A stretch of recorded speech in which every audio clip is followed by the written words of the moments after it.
質詢。 Questions. Question number 1, Mr. Lau Kwok-fan. Thank you, Mr. President. There are views pointing out that upon the commencement of service of the new signaling system of MTR East Rail Line or ERL in February last year, ERL's maximum carrying capacity per hour per direction is 82,500 passenger trips, which is less than 101,000 passenger trips under the old system. With the increased patronage of ERL upon commissioning of cross-harbour extension, coupled with an expected population growth of over 200,000 along the railway lines in New Territory East in the coming few years, the loading of ERL will become even heavier. In this connection, will the government inform this council? 1. Given that the current average headway of ERL during peak hours is about 2.7 minutes, which is still quite a distance from the maximum headway of about 2 minutes under the new ERL signalling system, whether it knows if the MTRCL has put in place a timetable for increasing the train frequencies to the highest level during peak hours. 2. Whether it will, by drawing reference from the experience of overseas countries, study arranging those local trains commonly known as short trippers, that is, trains that will not run the entire railway line across the harbour, to serve on ERL or provide harbour crossing trains with additional train cars, the doors of which will remain closed, and instruct passengers to board and alight such trains via those train cars, the doors of which will be open during peak hours. And 3, whether it will construct a new north-south railway line and study the preliminary alignment as well as formulate a timetable for expediting the implementation of the works so as to divert the passengers of ERL. Secretary for Transport and Housing. Thank you, Mr. President. Mr. President, the East Rail Line, or EAL, cross-harbour extension was commissioned in 15th of May this year and has become the 4th cross-harbour railway line in Hong Kong. Passengers can travel directly between the northeast New Territories and Hong Kong Island and interchange with 5 other railway lines via 4 interchange stations on the EAL. The commissioning of an extension is an important milestone of railway development, providing faster and more convenient railway services. My reply to the question raised by Mr. Lau Kwok-fan is as follows. 1 and 2. The entire EAL is now using 9-car trains and a new signalling system. Apart from shortening the journey time between Changshui and Hong Kong stations by about 8 minutes, there will be room to increase train frequency based on passenger demand. The train frequency of the EAL during the morning peak has increased from about 3 minutes before commissioning of the cross-harbour extension to about 2.7 minutes now. According to the MTRCL's observation, the critical link of the EAL during the busiest 1 hour in the morning peak is the Tai Wai to Kowloon Tong section, with a loading of about 73%, based on 4 standing persons per square meter. The commissioning of the EAL cross-harbour extension has also brought diversion effect on other railway lines.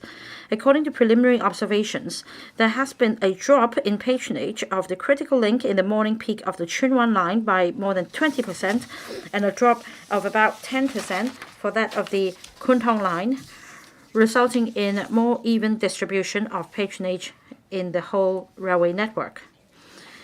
The MTRCL is aware that there are clusters of passengers during a particular period of time and at particular stations and train compartments during the morning peak. It has therefore adopted a series of measures to facilitate passenger flow, including implementing passenger diversion measures at stations in the northern New Territory, such as Fanling and Tai Wo stations, to guide passengers to board the trains at the less crowded areas of platform, using technology, including the cross-harbour EC display panels and train car loading indicator, to divert passengers to less crowded railway lines and train compartments so as to achieve a more even distribution of patronage.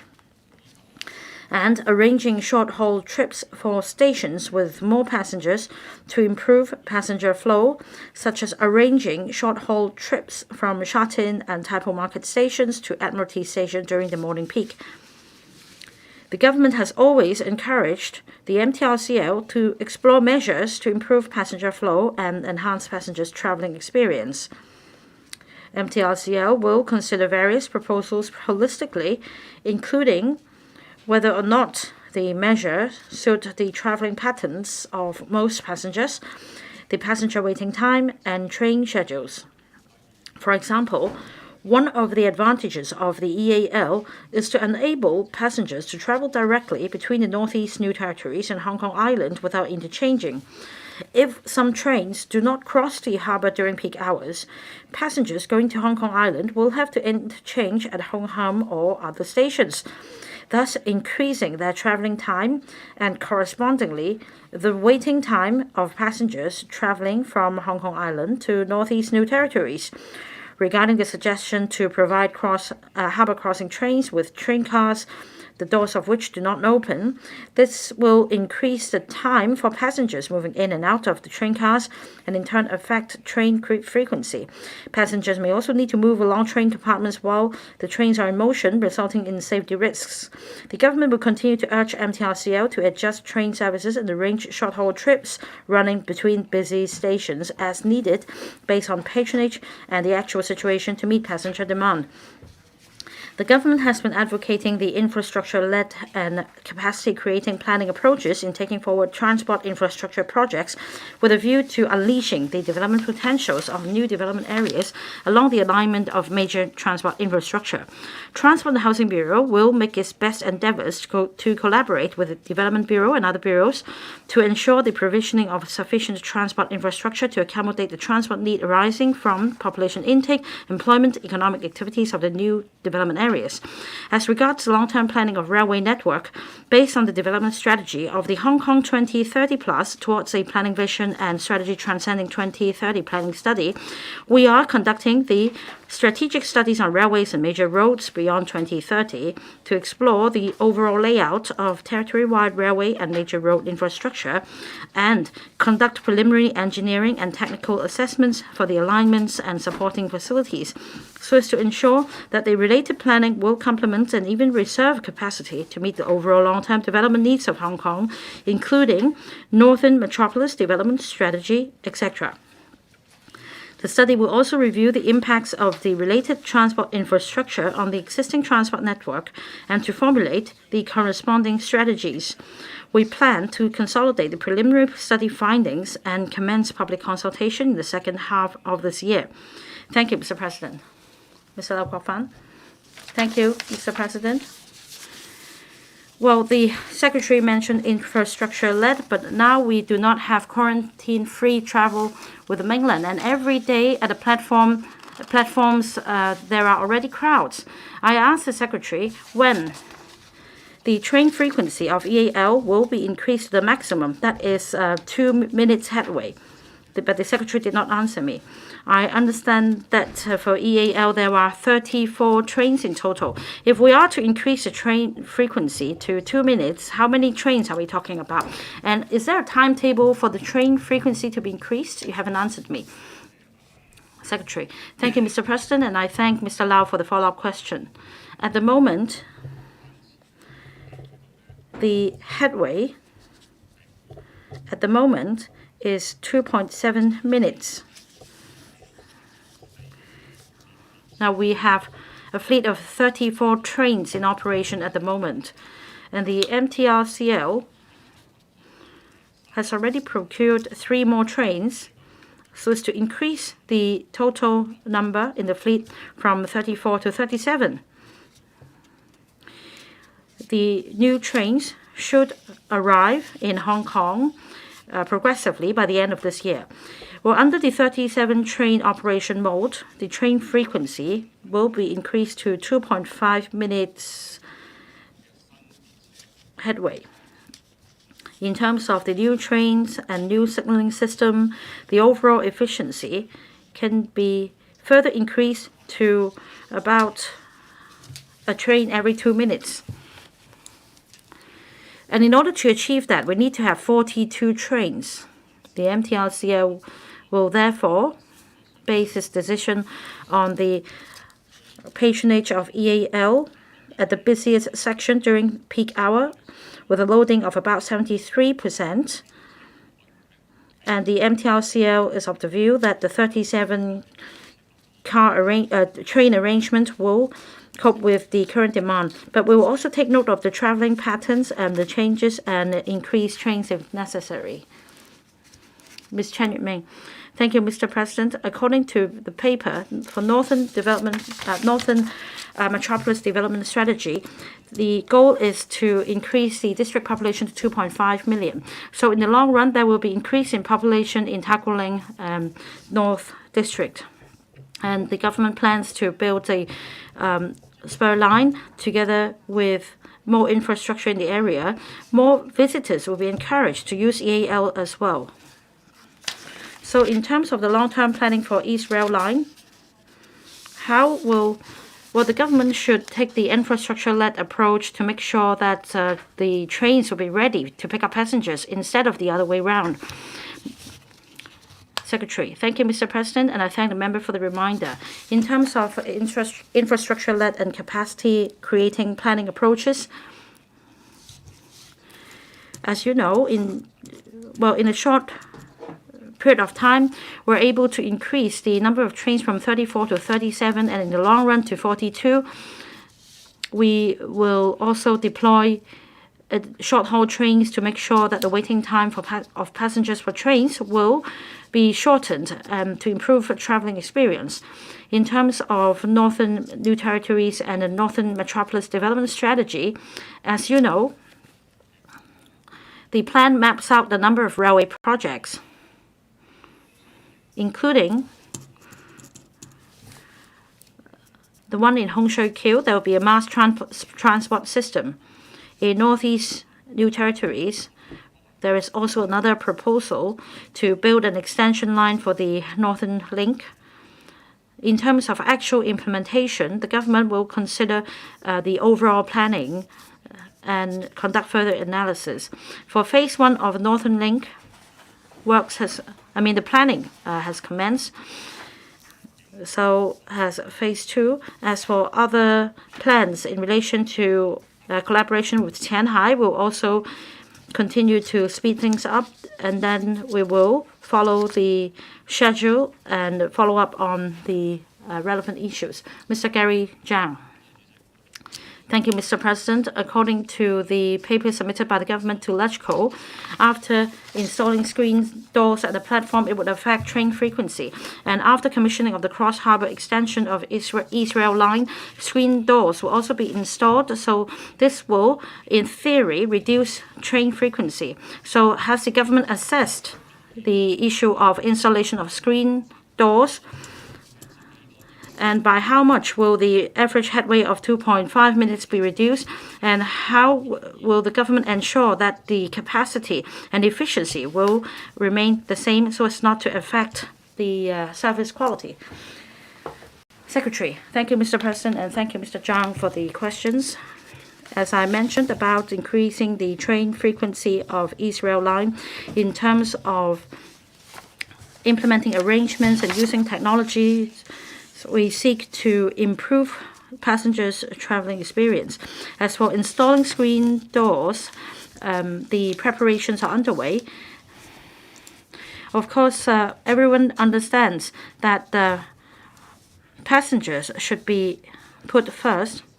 So the majority of works is carried out during non-operating hours, such as in the small hours after train services have been suspended.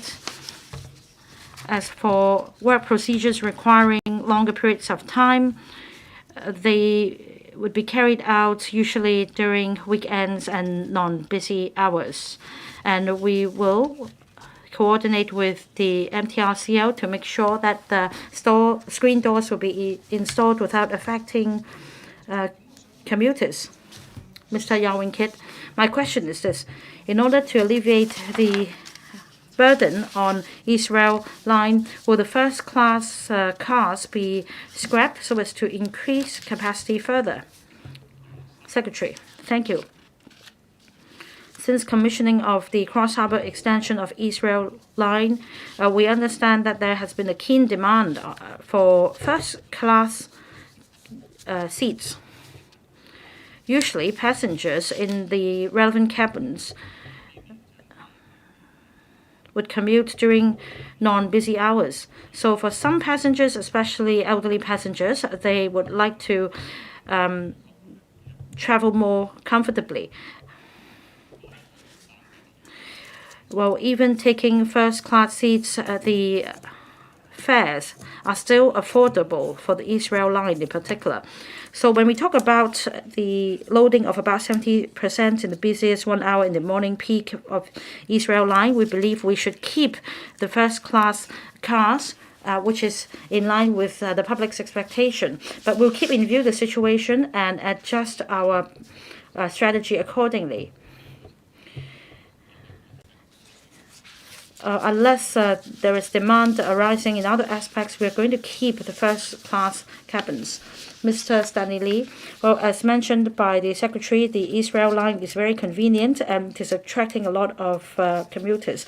But we have a 9-car train arrangement and the trains are jam-packed. I want to know from the government whether there are other plans to cope with the capacity issue.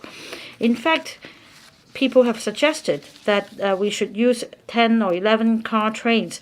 When the trains arrive at the station, well, the commuters can alight at the 9th car instead of the 10th and 11th cars, the doors of which will be closed. Will you consider other ways to alleviate crowdedness?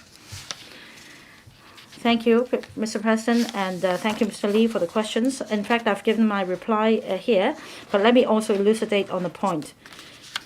Well, when we constructed the cross-harbor extension, we found constraints in terms of the platforms on the island side, and we therefore restrict the arrangement to a 9-car train arrangement. And we understand that with a headway of about 2.7 minutes, if commuters remain in the 10th to the 12th car, and should they want to get off the train, they may need to move to the first 9 cars, and that will affect the waiting time. And not to mention, there is a safety risk, especially when the trains are crowded during busy hours. And after all, there is a safety risk because trains are traveling at speed. So in terms of the loading capacity, for the busiest 1 hour in the most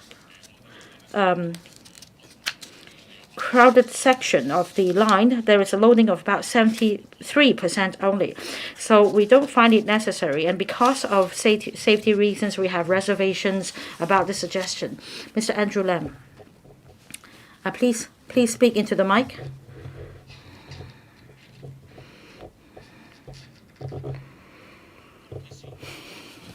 After commissioning of the cross-harbor extension of East Rail Line, many commuters originally taking buses have switched to railway commuting. In the event of signaling faults or other incidents which we have seen before, this will create major chaos during busy hours. And the MTRCL already explained that there is a response and coordination mechanism. My question for the government is, what monitoring mechanism is put in place to make sure that chaos arising from such incidents will be put to a minimum? Secretary. Thank you, Mr. President, and thank you, Mr. Lam, for his reminder. The mass transport is green, it is speedy and convenient, and it is sort of weatherproof, and it is the top choice for most commuters. As far as our consideration is concerned, the MTRCL's daily operation and planning should be up to standard first and foremost. Second, in terms of maintenance and repair of hardware, it should be done properly. And third, our response plan, that is, in the event of incidents, how do we provide alternative transport for passengers? Let's say if the train services are delayed or even suspended, an emergency mechanism will commence so that other transports such as buses, etc., would provide additional support so as to minimize nuisance to commuters. At the same time, we also have a system with other transport operators for railway lines and for buses and other modes of transport in the event of suspension or congestion. Overall speaking, the Transport Department has an emergency coordination center to make sure different transports can be deployed to cope with the situation. You may have noticed that sometimes we even deploy ferries to address the issue of traffic congestion on the road. Mr. Gary Chen. Well, we're all excited by the commissioning of the cross-harbor section of the East Rail Line, but it has come too late. In a decade, our country has developed space engineering. They have space stations, they have astronauts reaching the moon very soon. So my question for the Secretary is this. Are installing screen doors more difficult than allowing astronauts to travel to the moon? When are we going to see screen doors? Will screen doors be installed only when we're able to travel to the moon? What have you done in this regard? Secretary, thank you, Mr. President, and thank you, Mr. Chan. In terms of design and commissioning of East Rail Line, we need to go back to history. For KCRC section, at first there weren't screen doors, and that's something that's already been included in our plan. And after full commissioning of the East Rail Line, we've already started preparation, including drilling of holes on the platforms, laying ducts, and calibration of arriving trains. And we understand for Taipo Market Station and Racecourse Station, these two stations will be among the first to see screen doors being installed. If my memory serves me right, the screen doors will be ready for these two stations by the end of 2023. And based on this experience, we will follow up on the matter. For some stations, the curbs of the platforms are not in a straight line. So further study is necessary, but our goal is to make sure screen doors are installed as quickly as possible to ensure an enjoyable travel experience for passengers. Thank you, Mr. President. Starting from October, the government will implement the EV charge at home to subsidize the installation of EV charging infrastructure. The car parks, if they fulfill the eligibility criteria, then they will subsidize $15 million for private buildings. And could you inform the council, under the scheme, the approved applications, how many of car parks can receive the full 30,000, and what are the total number of spaces that will be eligible? And if car parks are can accommodate more than 500 cars, how many of them will receive the full 15 million subsidy? And how many car park spaces are affected? And what is the average subsidy? And second, what are the criteria for vetting these applications? And how will the government determine whether the private estate and for large estates, if occupation permits are issued in phases, how will they allocate the spaces? Chairman, President, first of all, I have to thank the Honorable Gary Chang for his attention and question on EV charging at home subsidy scheme. The government launched the $2 billion EHSS in October 2020 with the aim of providing technical and financial support to car parks of existing private residential buildings, which generally have multiple ownership, to promote the installation of electrical vehicle charging enabling infrastructure so that individual owners or users of parking spaces can install EV chargers of their choice according to their specific needs and charge EVs at their own estates in the future. Since the launch of EHSS to end of May 2022, a total of 589 applications have been received, which covers over 120,000 parking spaces, more than double the original target of about 60,000 parking spaces. To meet market demand, the government proposed in the 2022-23 budget and the Legislative Council has approved further injection of $1.5 billion to extend EHSS for 4 years to the 2027-28 financial year. With additional funding, it is anticipated that the EHSS will be able to support installation of EV charging and enabling infrastructure for some 140,000 parking spaces in around 700 car parks of existing private residential buildings, accounting for about half of the eligible parking spaces in Hong Kong. We are reviewing the experience gained in the initial stage of implementation of EHSS with a view to exploring further room for improvement to allow car parks in need of EV charging in private residential buildings to benefit. So my response to the question is as follows. Since the introduction of EHSS, we have approved 270 applications, of which car parks of 35 estates or developments are with over 500 parking spaces. Successful applicants have started to employ consultants from last year, and since the first quarter of this year, they have started to employ contractors for installation works. As the EHSS subsidies are released according to actual costs incurred, the actual amount of subsidy receivable by each successful applicant and average amount of subsidy granted to each parking space will only be available when the installation works for the car parks are completed. Regarding the criteria adopted for vetting and approving EHSS applications, now before launching EHSS, we had solicited the views of stakeholders including property management, owners of corporations, owners, EV charging facilities, EV suppliers, the two power companies, etc. We've also consulted an interdepartmental working group, and on 16th of December 2019, we submitted to the Electrical Panel on Environmental Affairs a paper for discussion on specific proposals for EHSS, including the levels of subsidies, the criteria to be met by all target car parks.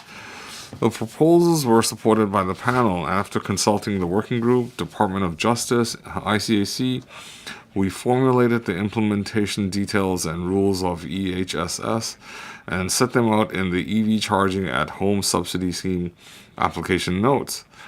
On 21st of October 2020, the EHSS was open for application, and details were uploaded to dedicated website concurrently to provide guidance to those interested. Now, EHSS is funded by public resources. We've set a ceiling for the subsidy level. That is 30,000 per eligible parking space, or 15 million in total for the entire development, whichever is lower. Now, to treat all applications fairly, we make use of the promulgated implementation details and rules as mentioned above to determine the ceiling of subsidy and amount of subsidy receivable for each application. Car parks are considered being in the same development if they are ancillary to buildings in the same development, residential estates sharing a common estate name, or buildings that are geographically adjacent to each other and with related building names are regarded as the same development.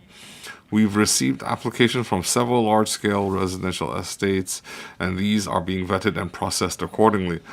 Mr. Gary Chang, now it seems like the Secretary is satisfied with the response, but we've heard that at least 15,000 car parks have parking spaces have not received the full subsidy.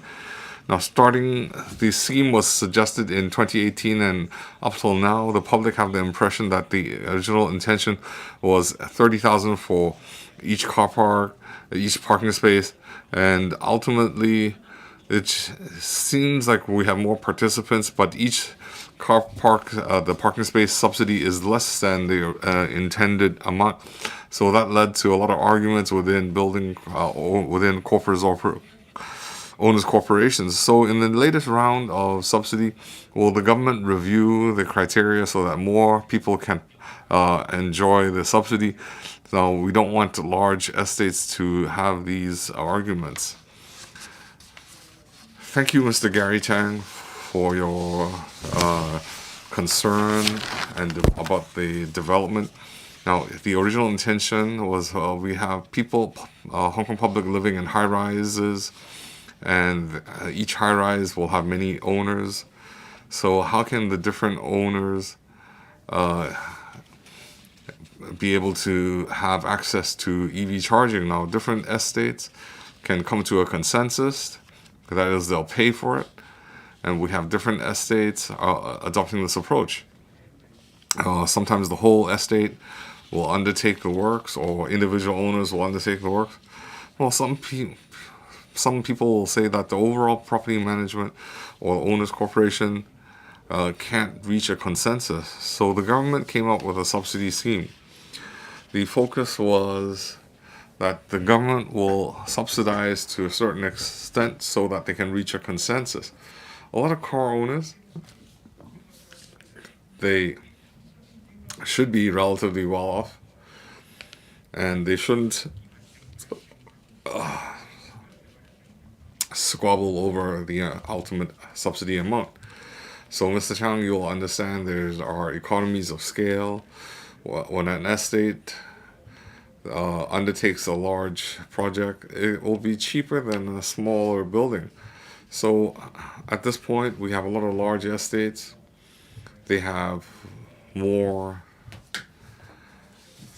They are a large scale, and they do not receive the average 30,000 subsidy, but they still reach a consensus and are willing to participate.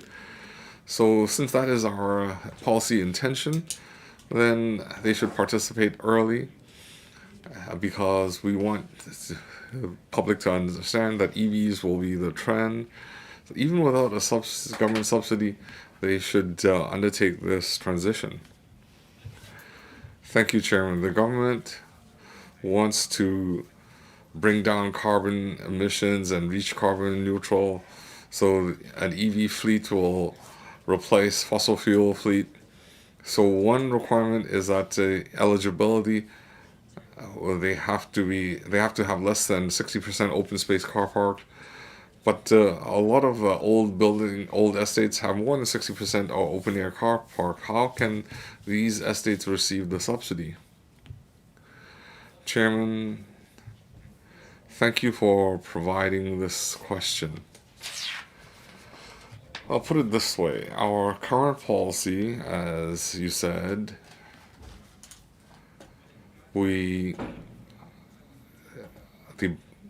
our budget has allowed us more resources,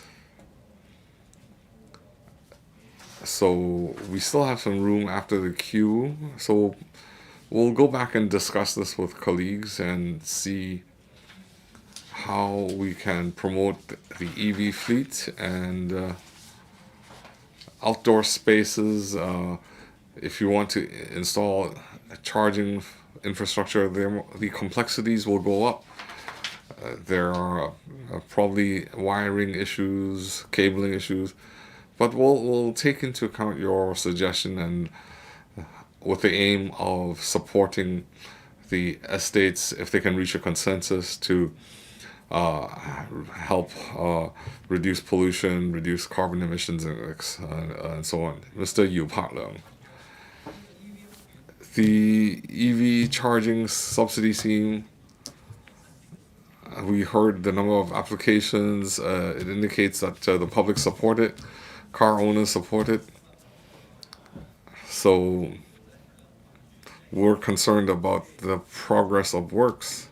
From the application till installation, how long does it take? Does the government have any KPI? Now, gas prices are at an all-time high. We have more EVs in the market. So that could promote the use of EVs, reduce carbon emissions.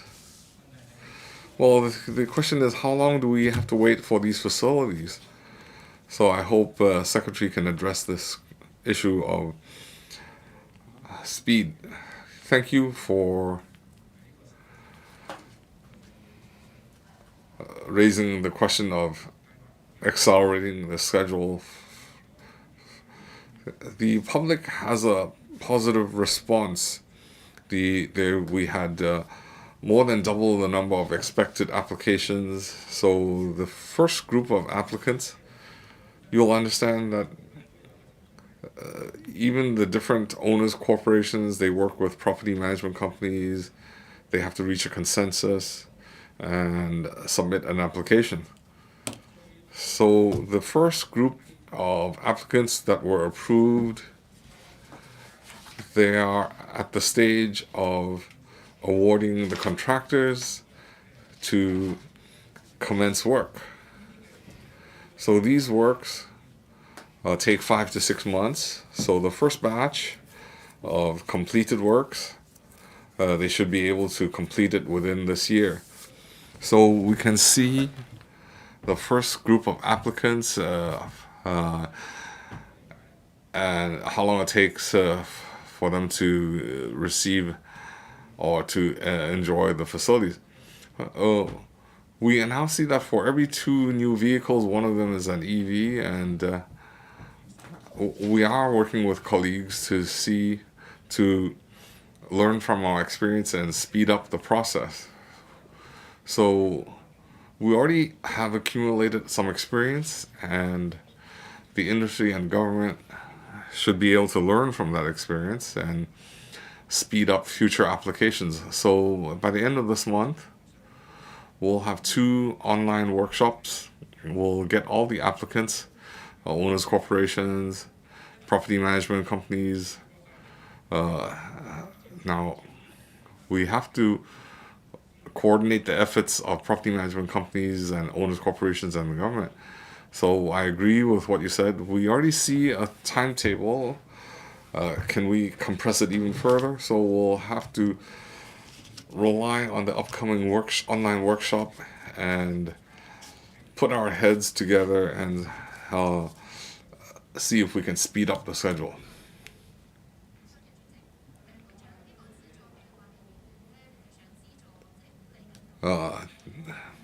Miss Wendy Hong.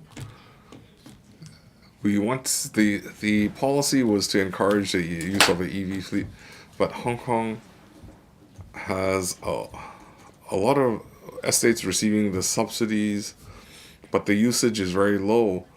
Sometimes they have a charging station, but it's not in use. So can we monitor these installations and prevent the abuse of these schemes? Now, my understanding is that the government encourages buildings to provide charging facilities. There are 2 parts to this. For new buildings, through the Development Bureau and so on, some buildings receive an exemption to provide the charging infrastructure. Now, on this occasion, we are referring to subsidizing old buildings before that scheme we talked about. So there are 2 policies. So Hong Kong has a 2-pronged approach for old and new buildings to install charging infrastructure. So people can charge from the homes. So coming back to the EHSS, these are for estates, housing estates. Those car owners, they have an incentive to purchase an EV or if they have a parking space, they can install the infrastructure. We can lay out the wiring, and individual car owners, when they purchase an EV, they can install a charger for their specific EV model. and they apply for a meter, and they can start charging. So the concern regarding new buildings is that the EVs were not as popular as it is now. So, but for new residential buildings who have received this incentive, the estate parking space, if they rent those parking space, even if they don't have the charging facility, as long as they own the parking space, they can apply to the utility company and they can start charging in a few days. But your question was regarding commercial buildings. The parking space is owned by the building owner. How much do they charge when they have the infrastructure, when they have a charger? In the past, this was a commercial behavior, and the business sector has spotted the business opportunity and will provide charging services, and they will levy a fee for that service. So they will install these facilities to meet demand because this is a trend. So we encourage the different real estate developers to participate in this transition.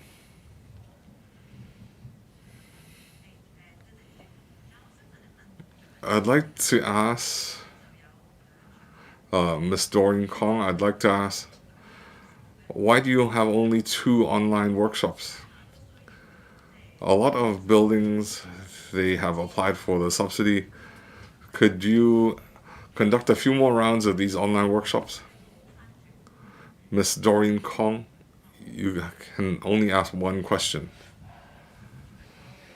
Thank you for your concern about the online workshop.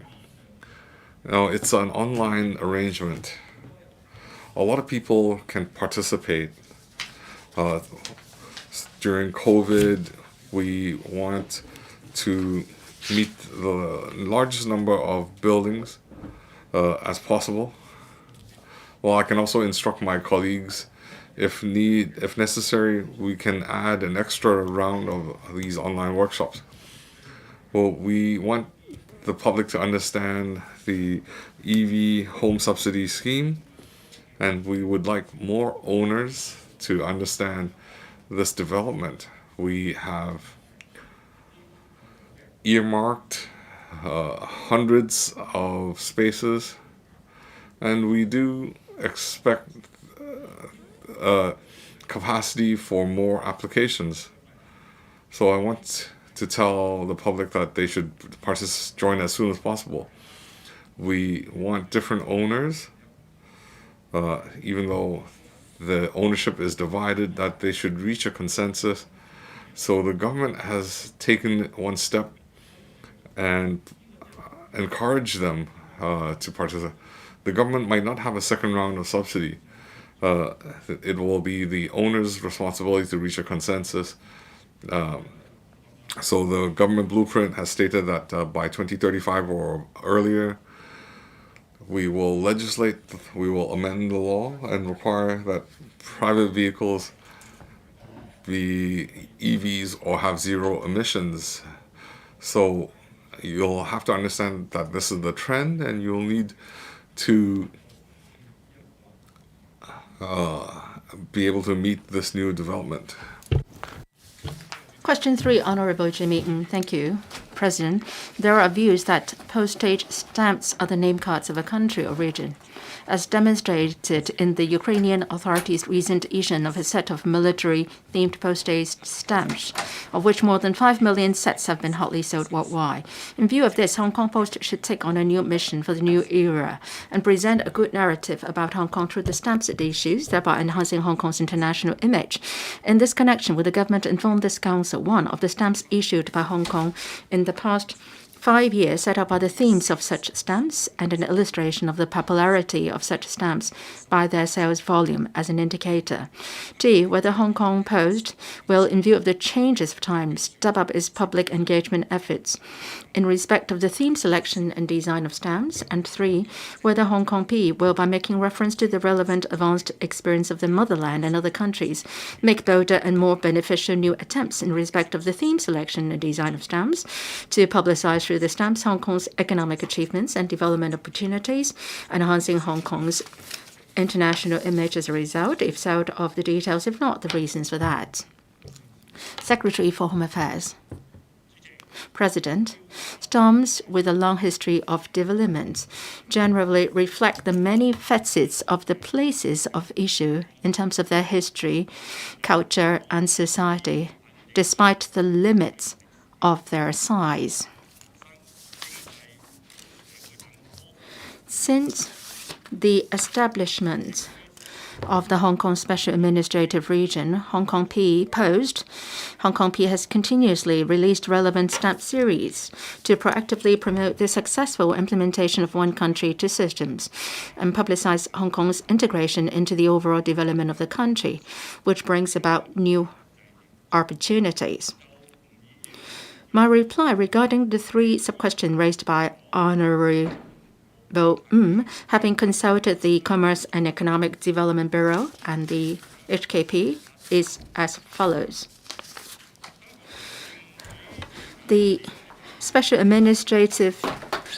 commemorative stamps issued by Hong Kong P in the recent 5 years, i.e. from 2018 to 2022, can be grouped under 8 categories according to their themes, namely 1. Lunar New Year special stamps, 2.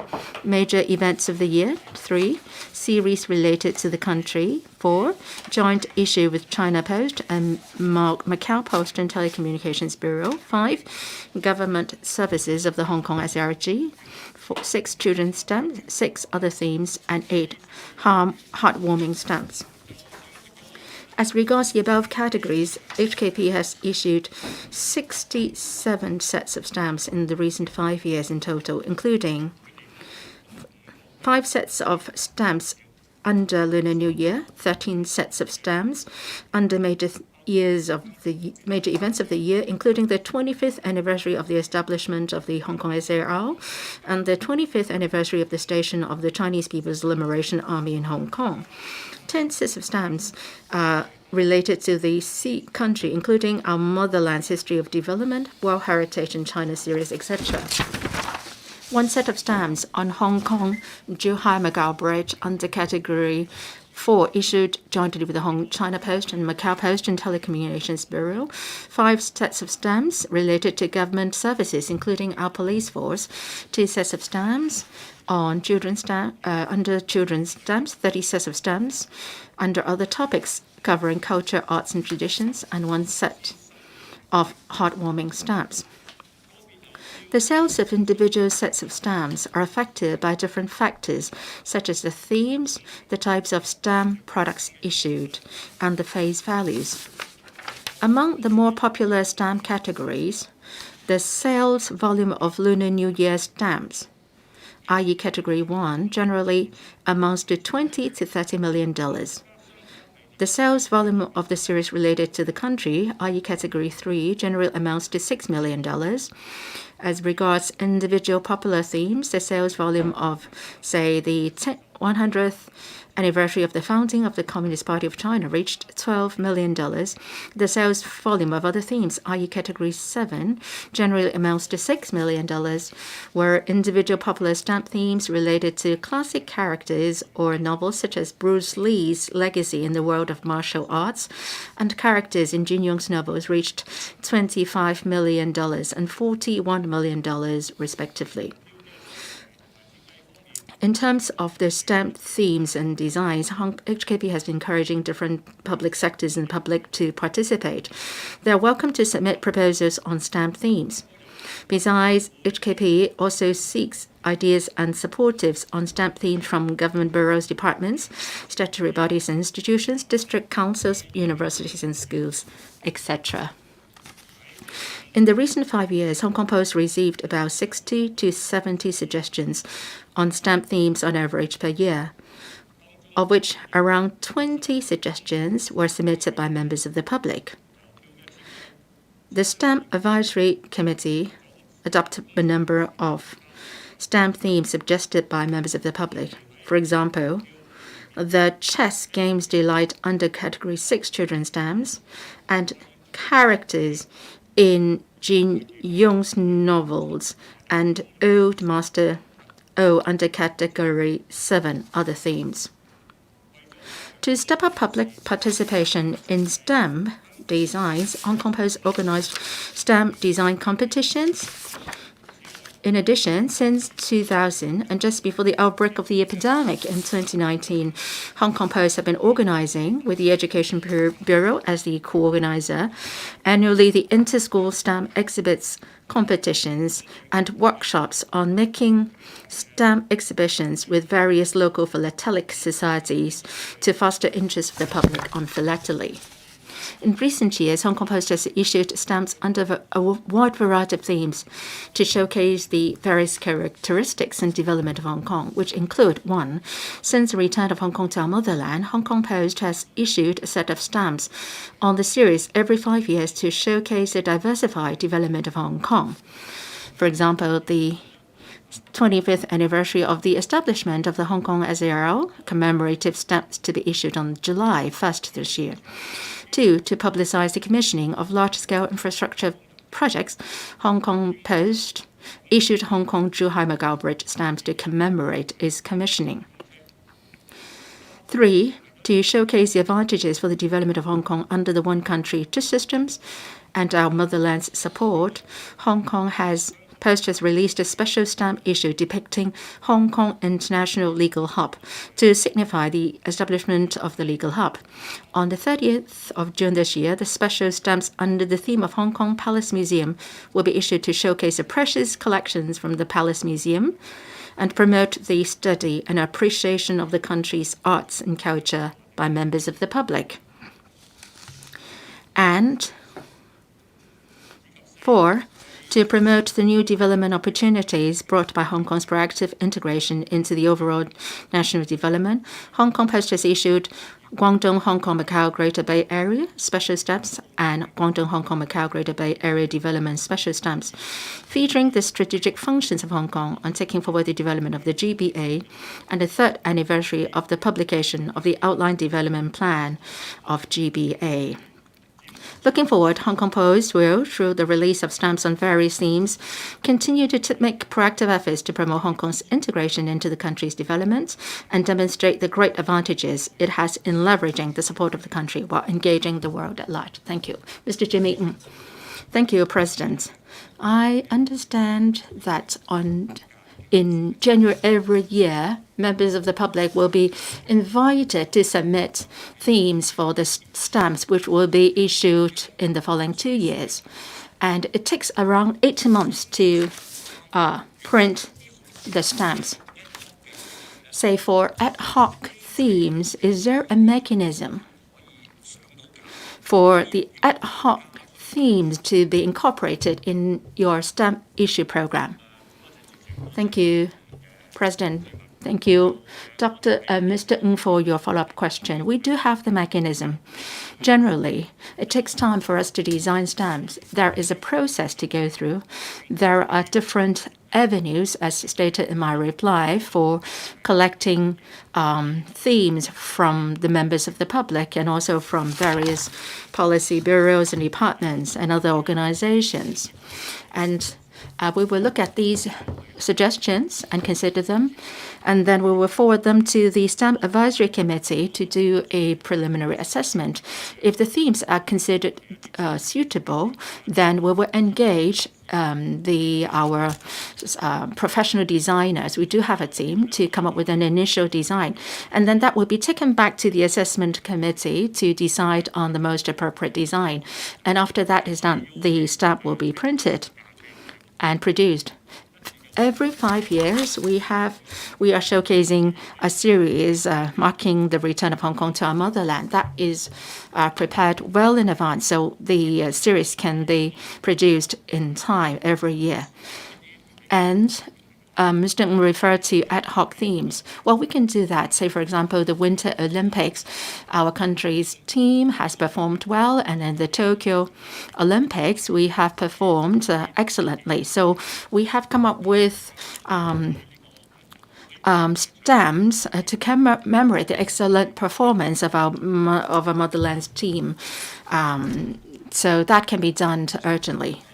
Dr. Johnny Ng, well, people do collect stamps, and I agree with Mr. Ng that the Hong Kong Post has advanced with the times. In the U.S., Australia, there are encrypted and virtual stamps being issued. Will the government consider issuing virtual or digital stamps which have a value to be stored and collected, so that we can promote the development of the digital economy in Hong Kong? President, we basically issue physical stamps. When we talk about digital stamps, it has to do with the overall stamp policy. Can I defer to the Secretary for CED to supplement? Thank you, Dr. Ng, for your question. We are talking about new channels. Well, in the budget, the FS said that we will be forming a committee for promoting digital economy. So a lot of policies in that direction will be deliberated by the committee. NFT, as referred to by Dr. John Ng, well, certain groups, certain content, and certain infrastructure and certain regulatory issues are involved. So various policy bureaus are undertaking the work right now. So we will report to members at an appropriate time. Ms. Eunice Yong. Now, a stamp carries the Hong Kong story, and it can promote Hong Kong. And well, it can be appreciated and has a value for people collecting and storing it. Now, we do have, say, a stamp series on insects, and it was produced by a special technique, and it was very vivid, and it had it carried good value for appreciation. And we also designed the 22K gold stamps. And the Stamp Advisory Committee comprises members from different professions, including graphic designers. Will the government draw up indicators requiring our designs to use new aesthetic techniques to design the stamps? Thank you, Ms. Young. Thank you, President. This is a very good suggestion. In the past few years, we've been proactively suggesting to the Stamp Advisory Committee to come up with innovative designs to meet with the public's expectations. In terms of the themes, we try to broaden the topics covered in our horizon. In my main reply, I said that we have the Old Master Old series, because this is a very good sort of collective memory for Hong Kong people. We do have that kind of series. For children's stamps, while toys favored, games favored by children are also favored. We also have a series on the local snacks, sesame rolls, etc. We do have those. And we try to come up with innovative designs. Well, for old stamps, maybe we just used pictures and photos, but we have already adopted novel designs. We have also come up with three-dimensional designs as well. Mr. Tan Fei. Thank you, President.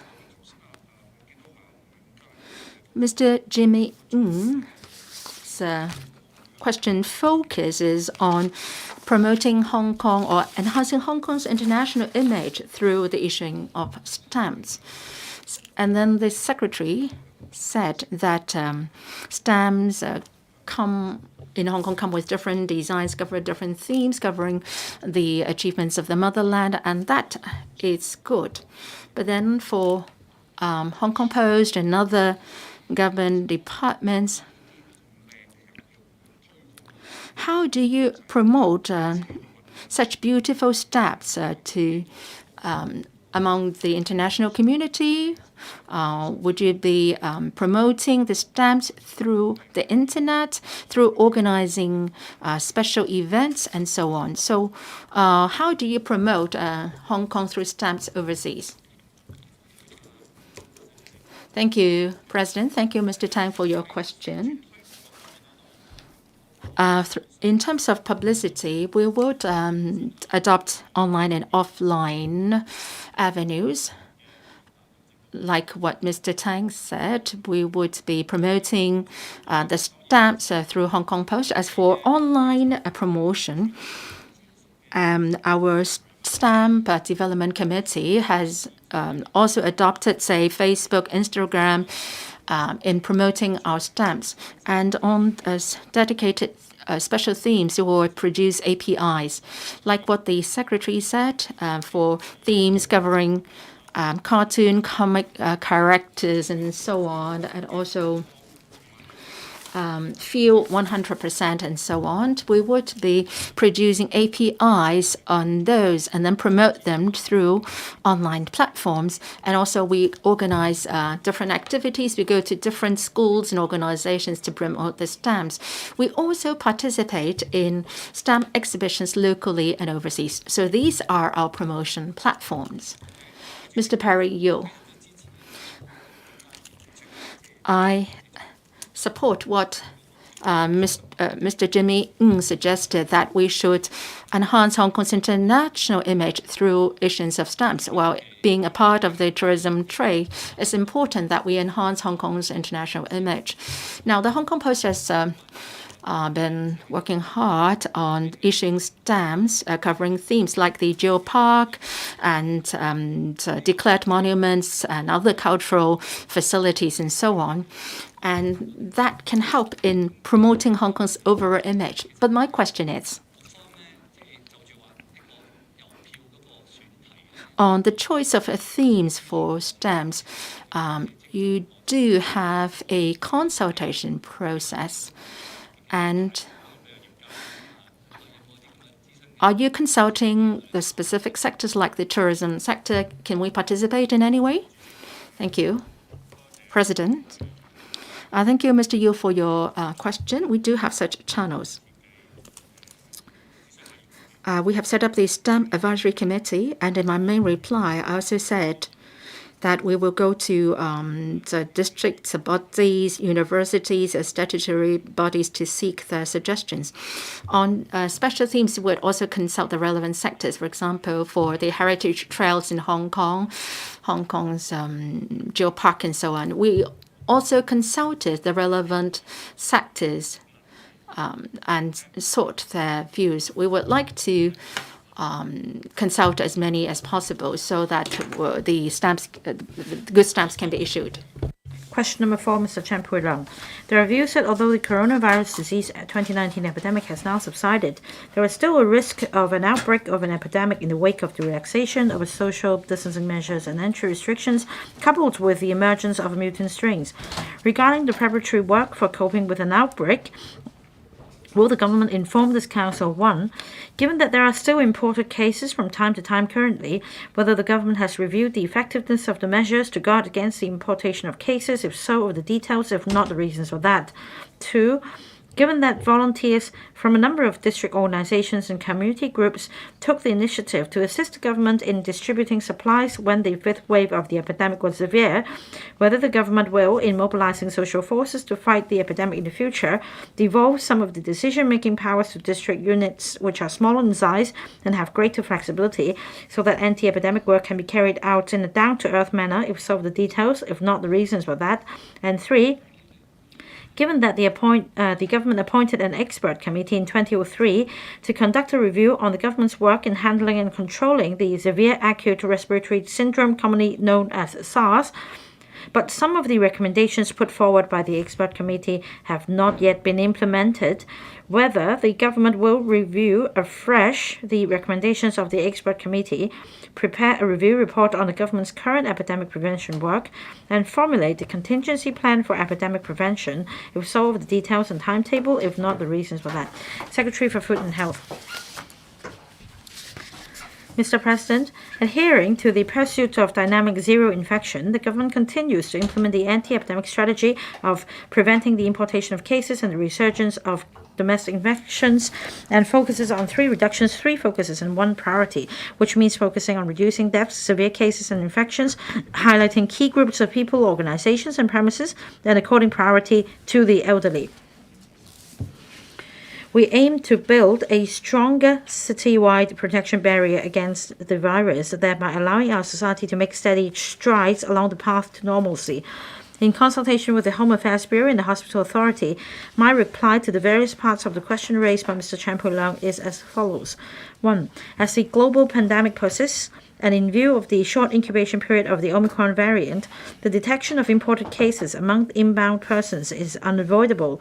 The government continues to prevent the importation of cases under the policy direction of dynamic zero infection and maintains strident inbound prevention and control measures, which aim to, on the premise of the proper management of importation risks, allow Hong Kong to maintain contact with overseas places while rigorously guarding against imported cases from entering the local community.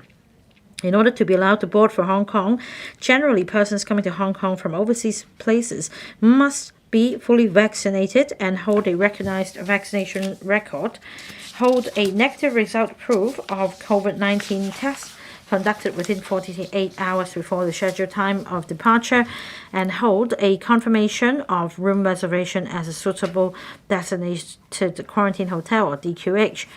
In addition to the boarding requirements above, all inbound persons are subject to test and hold at the airport upon arrival, followed by transfer to DQHs in designated transport under closed loops management for compulsory quarantine of at least 7 days with no option for home quarantine. Relevant inbound persons are also subject to multiple tests during the period. Any confirmed case detected during the test and hold or in DQX will be transferred to a community isolation facility hotel for isolation or sent to a public hospital facility for treatment and monitoring. For inbound persons eligible for early discharge from quarantine after completion of 7 days of compulsory quarantine, they would have been tested negative for 10 consecutive times, including the pre-departure test. Even so, they are still subject to self-monitoring for 7 days and compulsory nucleic acid tests on the 9th and 12th days of arrival at Hong Kong. Since April, the vast majority of imported cases have been detected during test and hold or compulsory quarantine in DQHs. This shows that on the premise of proper management of importation risks, the relevant inbound prevention and control measures are effective in preventing imported cases from entering the community.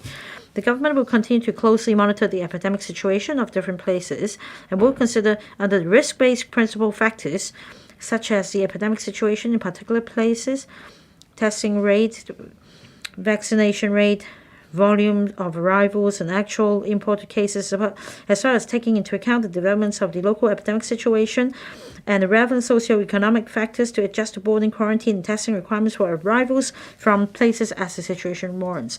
In the face of the raging epidemic, the community is united to fight the virus.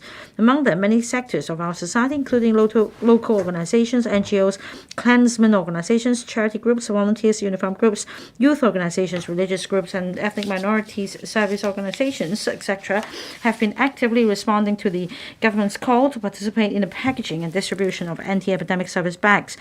The Home Affairs Bureau and the Home Affairs Department are now stock-taking the experience gained during the relevant operation for providing reference to the government in planning similar activities in the future.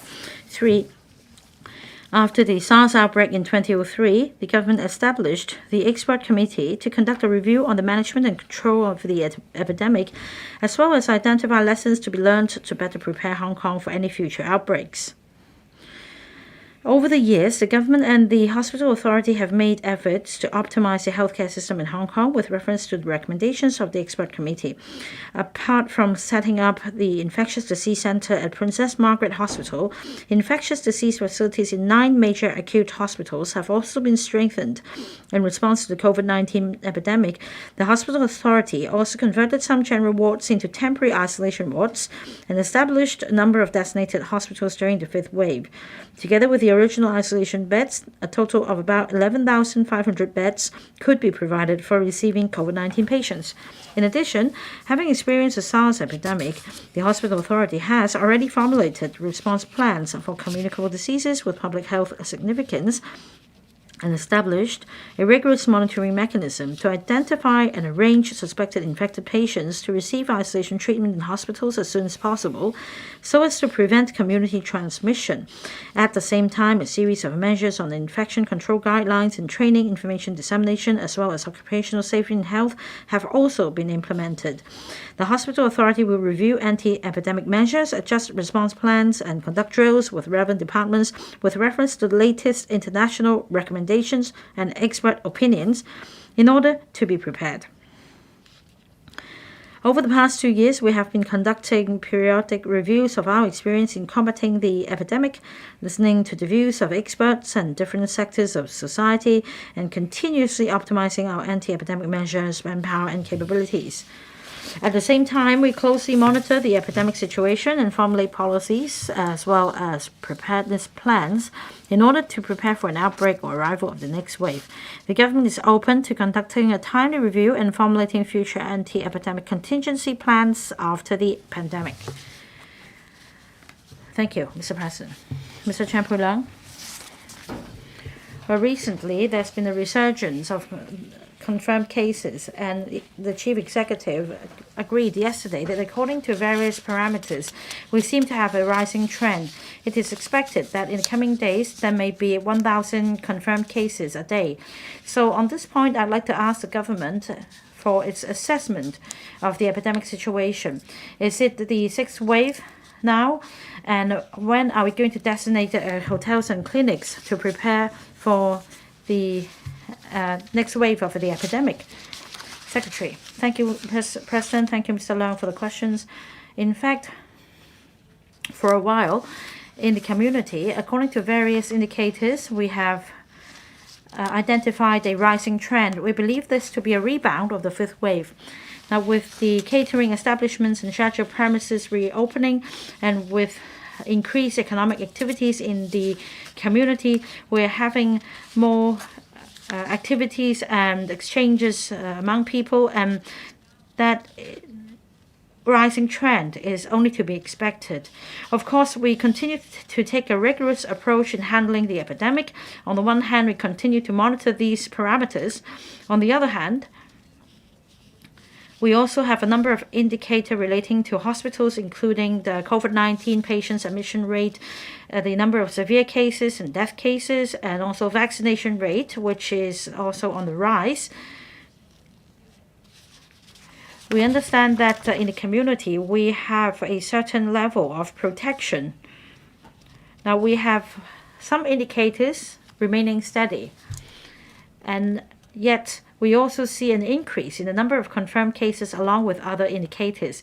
And that is why we announced yesterday that the anti-epidemic measures now in place will be strengthened with precision, meaning that for bars, clubs, nightclubs, as we see a number of outbreaks in these clusters, we do require in the coming 14 days, that is the next cycle, all patrons must produce a negative RAT result tested in the past 24 hours before entering these premises. So this is one of the new measures we have. Now, Mr. Chan just now asked when we are going to commence the community isolation facilities again. At the moment, the Penny's Bay community isolation facility is in operation. For confirmed cases, risk assessment will be conducted, and if need be, these confirmed cases will be sent to the facility for isolation. And yesterday, we also mentioned that we have a multi-tier, triage strategy for the fifth wave, and will continue to uphold rigorously the social distancing measures, including sending confirmed cases to isolation facilities.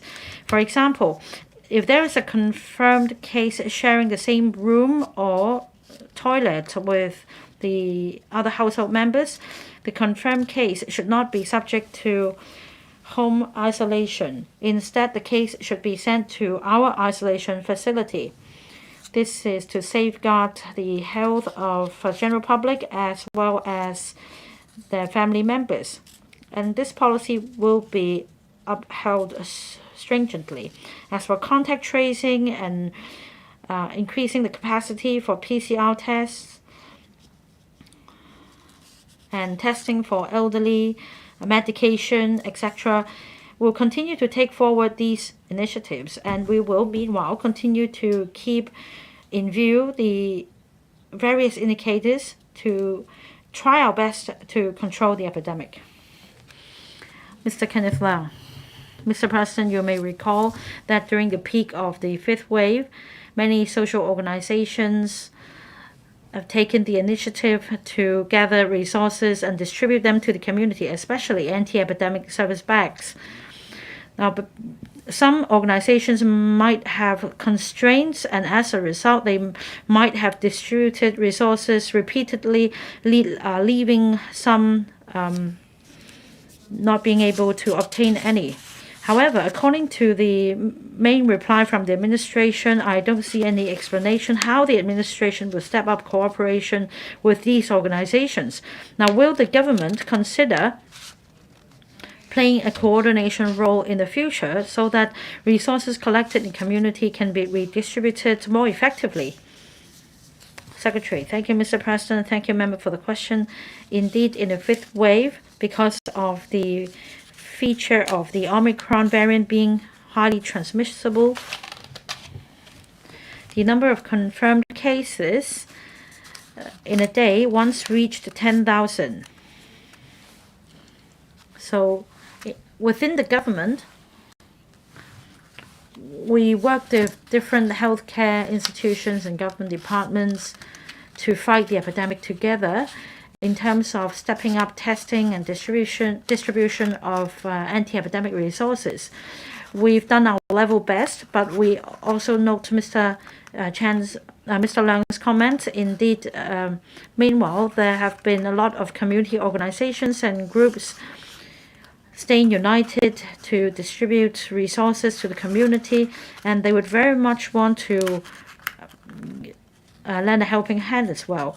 I understand the Home Affairs Department and the Home Affairs Bureau are in charge of coordination in this regard, and they are conducting a review at the moment so as to stocktake the experience in, say, distributing anti-epidemic service bags,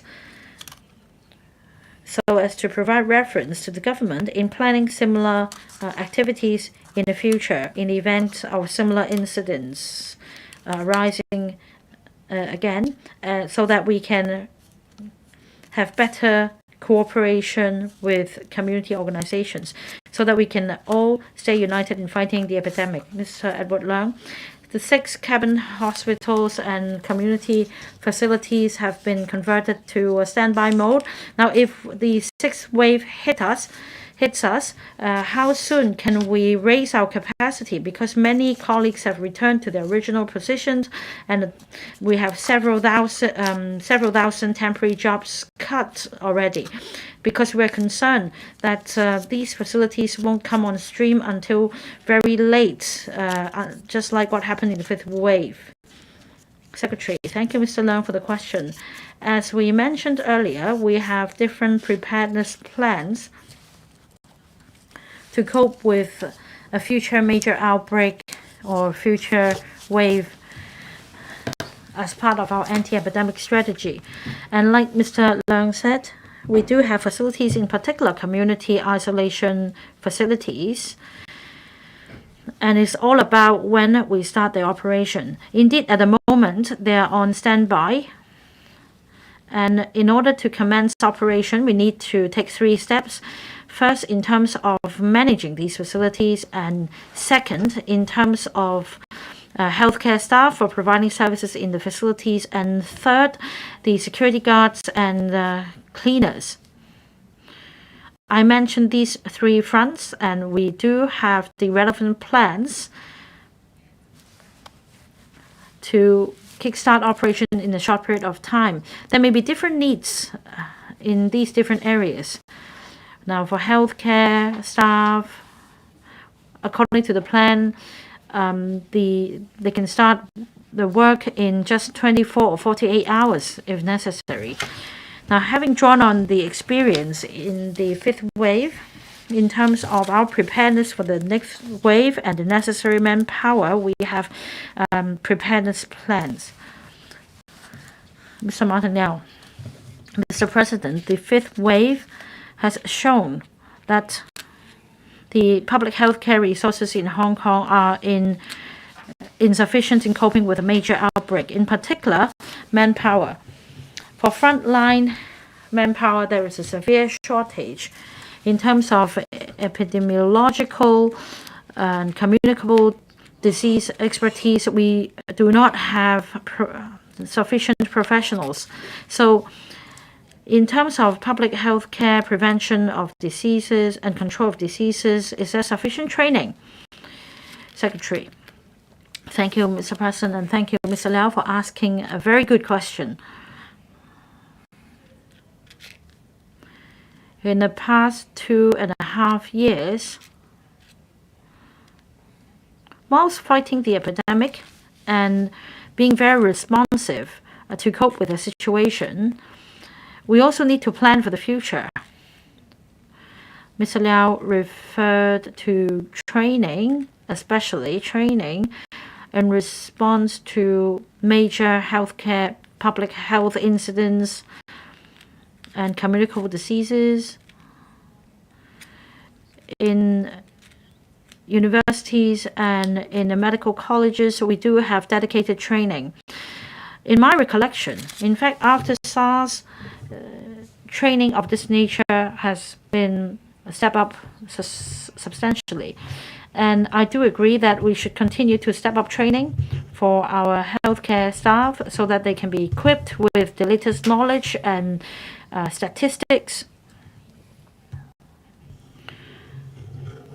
and also knowledge on implementing infectious control measures. So yes, we do need to step up training. Apart from healthcare professionals, we also need to educate the general public, and we also need dedicated, training on special knowledge, say on gene sequencing and laboratory management. And we agree that we should strengthen training in these areas as well. Mr. Dennis Leung.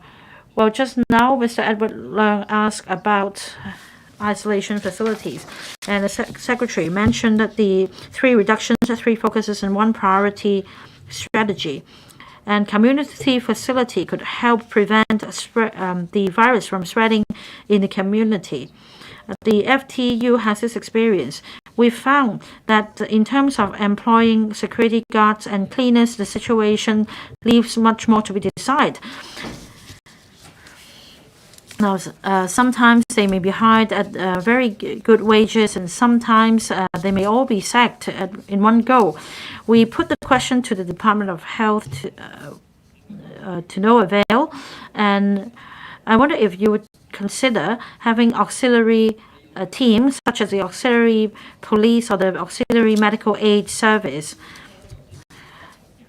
so that more people can be trained to become security guards or cleaners. If need be, we can have a reserve for the needed manpower, because this at the moment, the situation is not desirable. Secretary, can you explain this aspect? Thank you, Mr. President, and thank you, Mr. Leung, for the questions. Now, in join on the experience gained in this wave, apart from healthcare staff, as mentioned by other members, there are also other personnel who have played a crucial role in our preparedness plan for cleaning staff and security guards working at community isolation facilities. This is something we need to step up our efforts. And apart from healthcare staff, training should also be provided to security guards and cleaners, as suggested by members. We'll go back and give it a thought. But all in all, in terms of the overall manpower plan, we need to be prepared to cope with the rapidly raging next wave. Thank you, President. There are views pointing out that the Cross Bay Link, Zhongguan-O, and the Zhongguan-O Lamtin Tunnel, which are under construction, are the transport lifeline of Zhongguan-O in the future and can resolve the long-standing problem of serious traffic congestion. In this connection, will the government inform the Council whether the current works progress of the two projects meet with the expectations, including which work procedures have not yet been completed and when they are expected to be officially commissioned? And two, as the government indicated earlier, in reply to my question raised in respect of estimate of expenditure 2022-2023, that if the toll waiver for TKOT was implemented before the commissioning of TKO-LTT, it would induce additional traffic demand and result in heavier traffic flow for TKOT. What actual data or statistics the government has, and whether it has examined the time spent by vehicles using TKOT due to their having to stop and pay the toll. And three, whether it has formulated plans to arrange upon the official commissioning of CBL, TKO, and TKO-LTT to divert some of the public transport routes running through TKOT to these new facilities. If so, of the details. If not, whether it will immediately formulate the plans and submit them to the Council for consideration. Secretary for Transport and Housing. Thank you, President. In order to provide a more convenient road access between Zhongguan-O and Guntong, the Eastern Harbor Crossing, as well as to facilitate smoother traffic in Zhongguan-O District, the government is taking forward at full steam the construction of Zhongguan-O Lamtin Tunnel, Cross Bay Link Zhongguan-O, which connects to the eastern end of Zhongguan-O TKO-LTT. Upon commissioning, the journey time between Zhongguan-O and Kowloon East will be reduced by about 20 minutes. On the other hand, as announced in the 2019 policy address, when traffic conditions permit, the government will seek to reduce the cost of using government-hold tunnels and control areas incurred by the public, public transport operators, and the transport trades. Therefore, the government will waive the toll for Zhongguan-O Tunnel upon the commissioning of the Zhongguan-O LTT, when the traffic to and from Zhongguan-O can be diverted.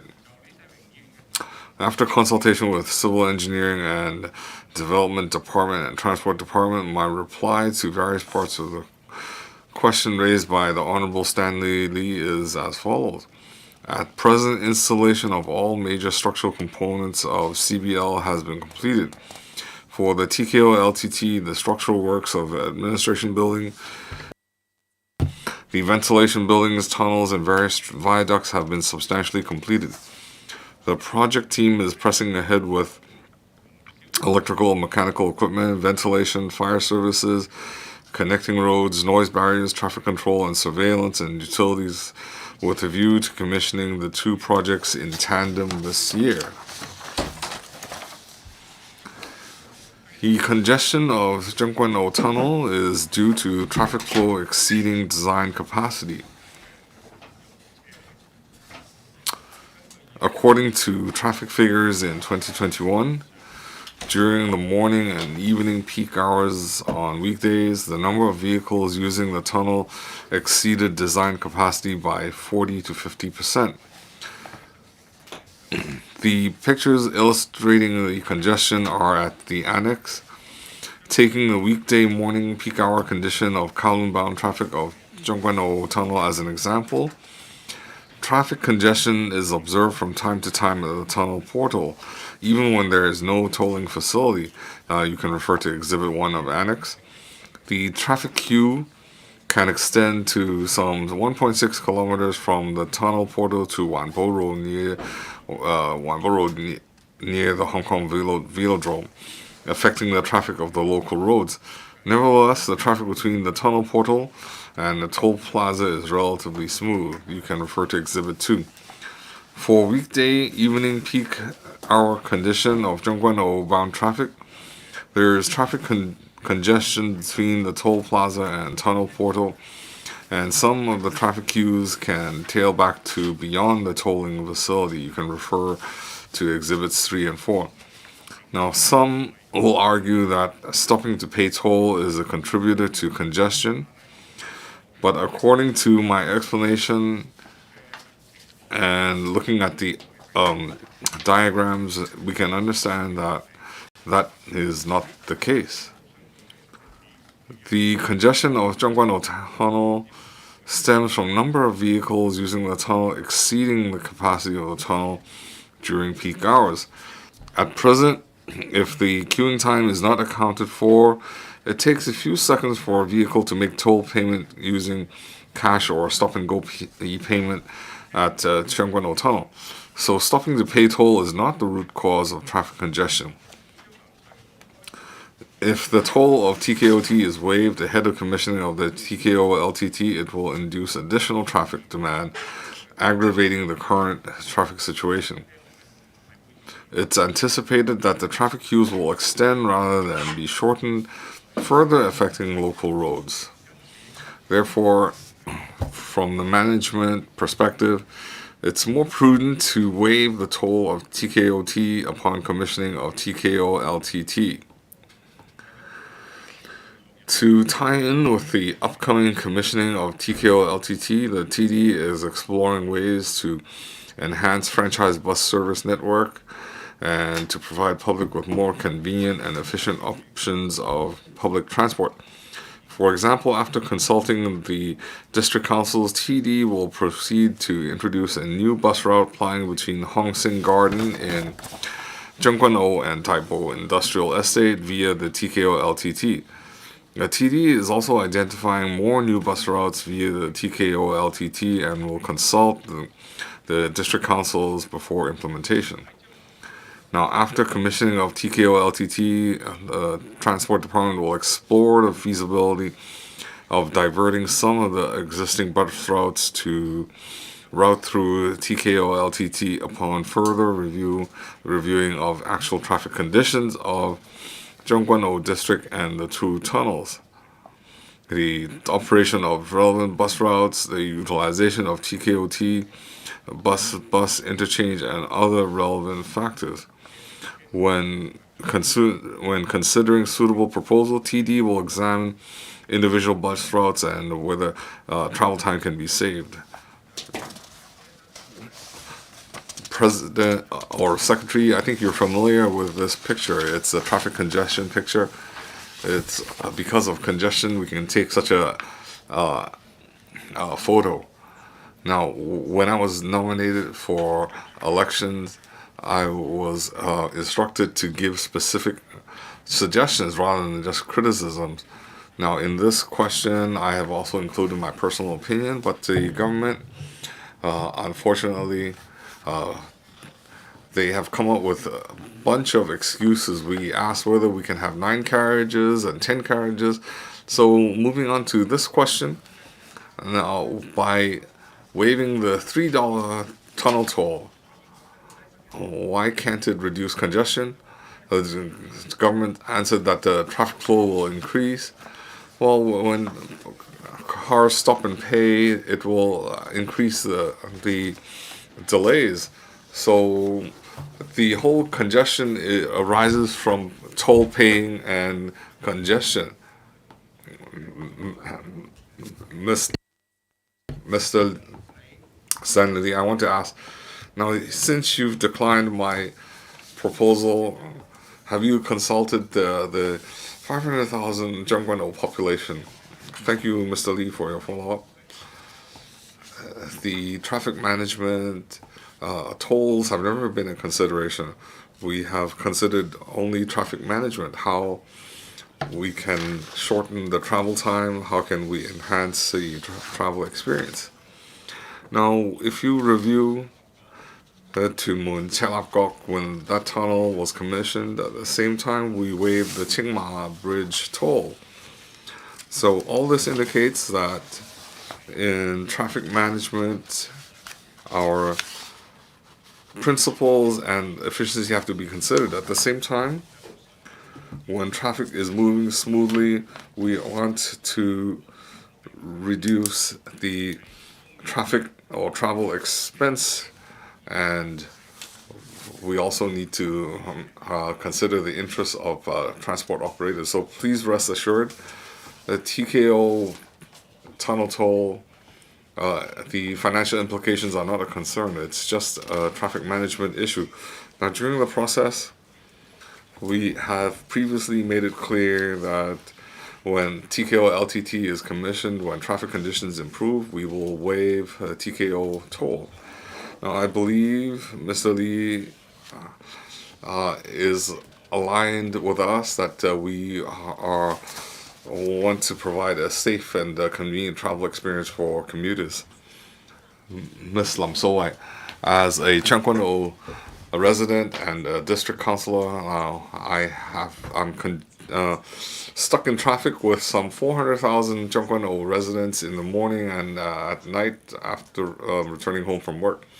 So I've asked the works progress and Secretary, I would like you to pledge that when works cannot be completed this year, will you consider other facilities being implemented in phases and make compensation to our residents, but not limited to waiving the toll earlier. So when you waive the toll, it doesn't increase traffic flow. It makes the roads smoother. Thank you, President. Thank you, President. Thank you, Ms. Lam.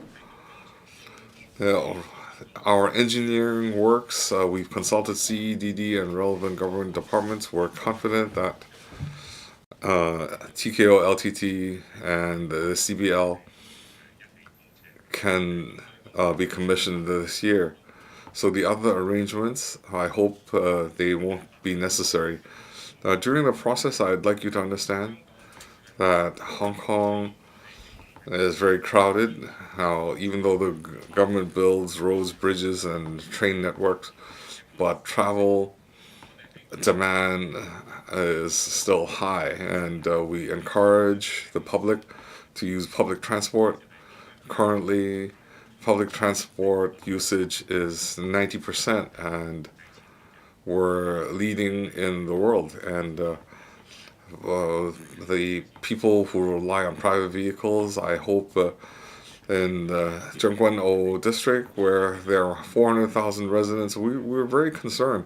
Otherwise, we wouldn't have TKO LTT, we wouldn't have CBL, we wouldn't speed up the infrastructure. Thank you, Mr. Stanley Lee.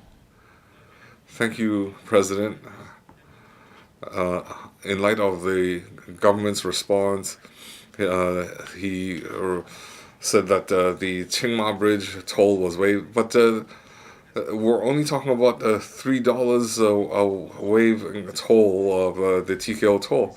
Now, if that was $50 or $80, and if you waive that toll, you would attract outside traffic. The TKO tunnel only charges $3. Now, if this were a deterrent, it would have done so long ago. Because Mr. Stanley Lee, please raise your question. This is not a debate. I'd like to provide some background, and my question is, the official understands the background. My question was, will you instruct your team to scrap the toll? Thank you, Mr. President. Thank you, Mr. Lee. I understand Mr. Lee raising this question. He wants the toll to be waived as soon as possible, but as an official responsible for traffic management, we need to be responsible for the whole public. If we don't have scientific data analysis, if that indicates that there is no alternative route, and if we waive the toll, and if that leads to traffic congestion, we feel it's not suitable to waive the TKO tunnel toll. But as we said earlier, TKO, LTT, and CBL, when it's commissioned this year, we will waive the toll. Thank you, Mr. President. Last question. Last question seeking an oral reply. Mr. Kenneth Lau has informed me in advance that his question will be asked by Dr. Low Wai Kwok on his behalf. Dr. Low Wai Kwok. President, to promote the development of renewable energy, argued the government introduced in 2018 the feed-in tariff FIT scheme in collaboration with the two power companies for the private sector to sell the RE energy generated to the two power companies at a rate higher than the normal electricity tariff rate. However, the government lowered the FIT rates in April this year. Many members of the public who intend to apply for joining the scheme have relayed that owing to the high costs involved in the installation of solar power devices, the government's lowering of the FIT rates without consultation has caused them great budgeting problems and worry that they may not be able to recover the costs before the scheme expires at the end of 2033. In this connection, will the government inform this Council, 1, whether it knows the respective total numbers of applications from owners of village houses and from owners of industrial and commercial buildings which were received, approved and rejected by the two companies in each year since the implementation of this scheme, and the reasons for the rejected applications, among them the number of those which were required to lower the proposed generating capacity as they would exceed the low capacity of the power grids, and the measures put in place by the two power companies to improve situation. 2, as it is learned that the reason for the government's decision to lower the FIT rates is that the cost for the installation of solar power devices have decreased in recent years, resulting in a shortened payback period for investment. Of the relevant data and the method for calculating the payback period, as well as the mechanism and criteria for adjusting the FIT rates. And 3, whether it would consider extending the time period of the scheme to continue encouraging public participation in the development of RE. If so, of the details, if not, the reasons for that. Secretary for the Environment. Present, to promote renewable energy, we together with the power companies have launched the feed-in tariff FIT scheme since end of 2018 to shorten the payback period for private RE systems to about 10 years. The government has also implemented a series of support measures, such as suitably relaxing the requirements on the installation of solar energy generation systems on the rooftop of New Territories village houses, and facilitating the private sector installing solar energy generation systems at open car parks. In comparison with only some 200 private RE systems that were connected to the power grid in Hong Kong in the decade prior to the introduction of this scheme, the two power companies received a total of over 20,000 applications from end 2018 to the first quarter of 2022 following the introduction of the scheme, of which over 18,000 applications have been approved. Upon completion of installation of the systems approved, it is estimated that about 300 million kilowatts of electricity can be generated each year, which is sufficient to meet the electricity demand of about 90,000 houses, roughly equivalent to all houses in the Central and Western District. My reply to the question raised by Mr. Lau is as follows. 1. Applications under the FIT scheme mainly involve the installation of RE systems in village houses or detached houses, with over 15,000 such applications in total, amounting to over 70% of the total number, of which more than 14,000 have been approved. There are over 1,000 FIT applications involving the installation of RE systems in commercial and industrial premises, accounting for about 5% of the total number, of which over 900 applications have been approved. No application under the FIT scheme has been rejected by the power companies so far. While implementing the FIT scheme, the power companies have to ensure the safe and reliable power supply. Therefore, if the generating capacity of an individual RE system applied for under the FIT scheme exceeds the capacity of the power grid concerned, the power companies will liaise with the applicant on adjusting the generating capacity so as to ensure that the electricity system remains safe and reliable when the RE system is connected to the grid. Since the introduction of the FIT scheme, the CLP Power Company has adjusted the generating capacity of about 1,300 applications, about 6% of the total number. These applications are mainly related to the installation of systems with a generation capacity of 10 kilowatts or less in Yuen Long, Taipo, and North District. As for the Hong Kong Electric Company Limited, it has not adjusted the generating capacity of any application so far. To further support the development of RE, CLP has been assigning dedicated customer service managers to follow up on each application and suggest different technical solutions to resolve the matter and consider whether, and if so, how to lay or reinforce the power grid.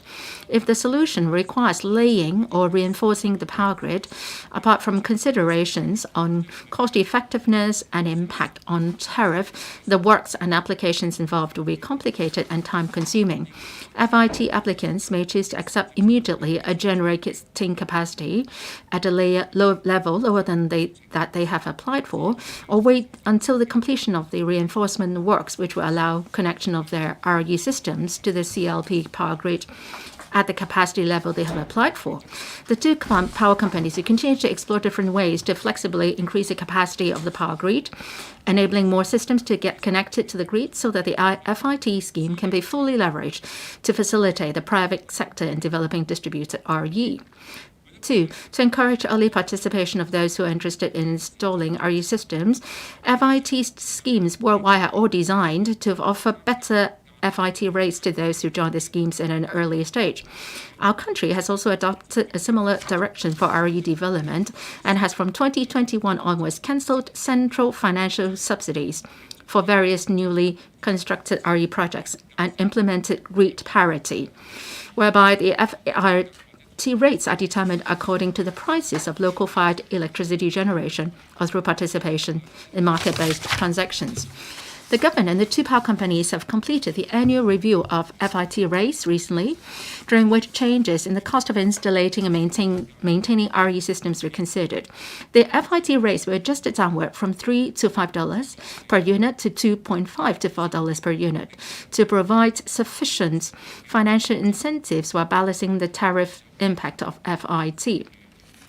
In view of the significant reduction in the cost of distributed RE system in recent years, by about 30 to 40% as compared to that before the FIT scheme was launched, and that there is only a downward adjustment of about 15 to 20% in the new FIT rates, we believe that the FIT participants will still be able to enjoy a payback period of about 10 years with the new FIT rates as the scheme was designed. The new FIT rates will also continue to be among the highest offered by similar schemes worldwide.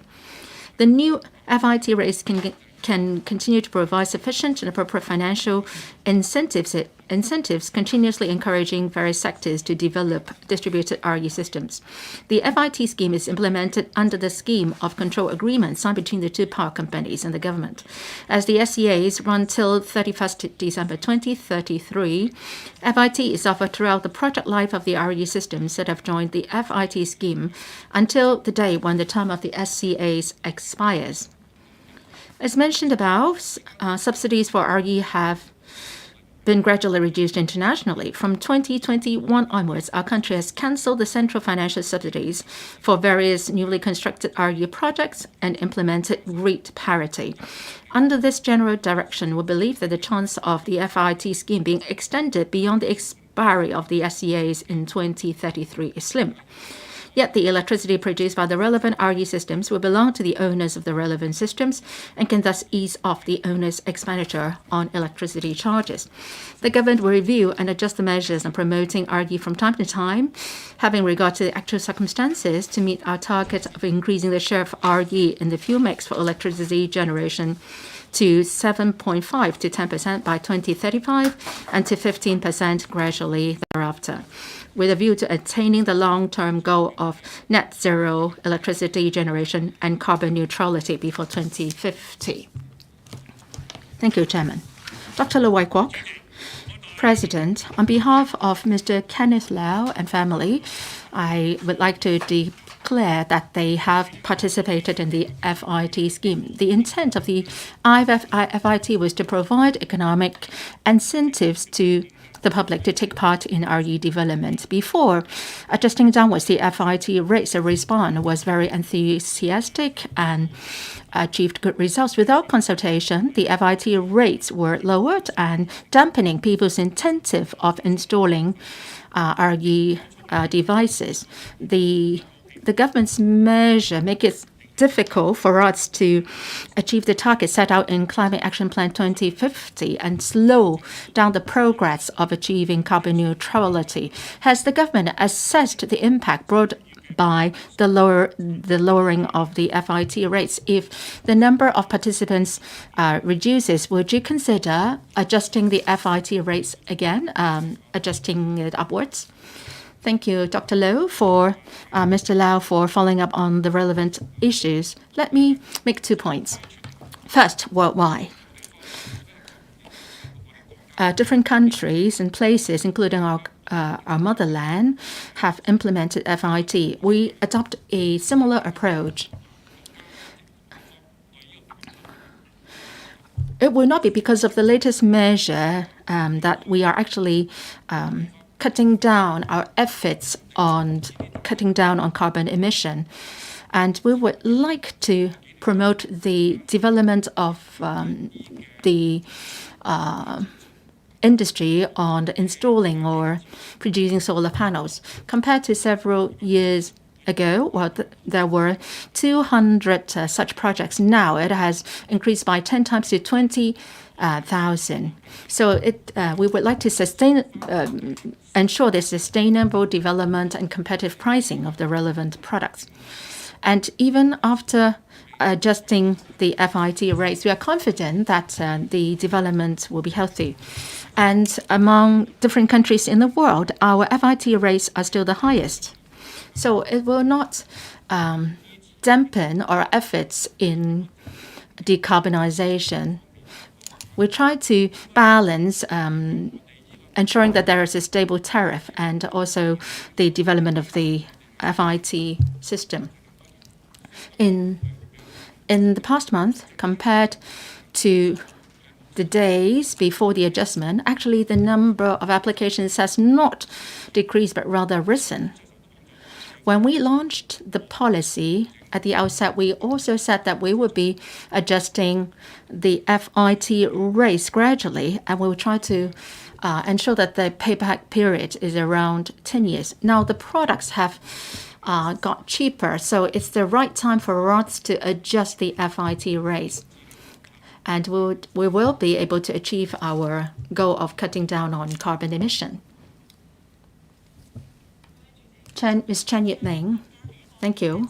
FIT is a very good measure. It can promote environmental protection. So the government hopes that it would be better if more village houses can install the RE systems. The higher the FIT rates, the better for us, of course, but a lot of village house owners cannot apply for the scheme because if they want to do so, they have to spend tens of thousands of dollars to enhance their electricity installations. And also the electricity systems in the remote villages are rather backward, and the power companies have told us that there is a limitation to the number of RE systems that can be connected, or else the low capacity will be exceeded.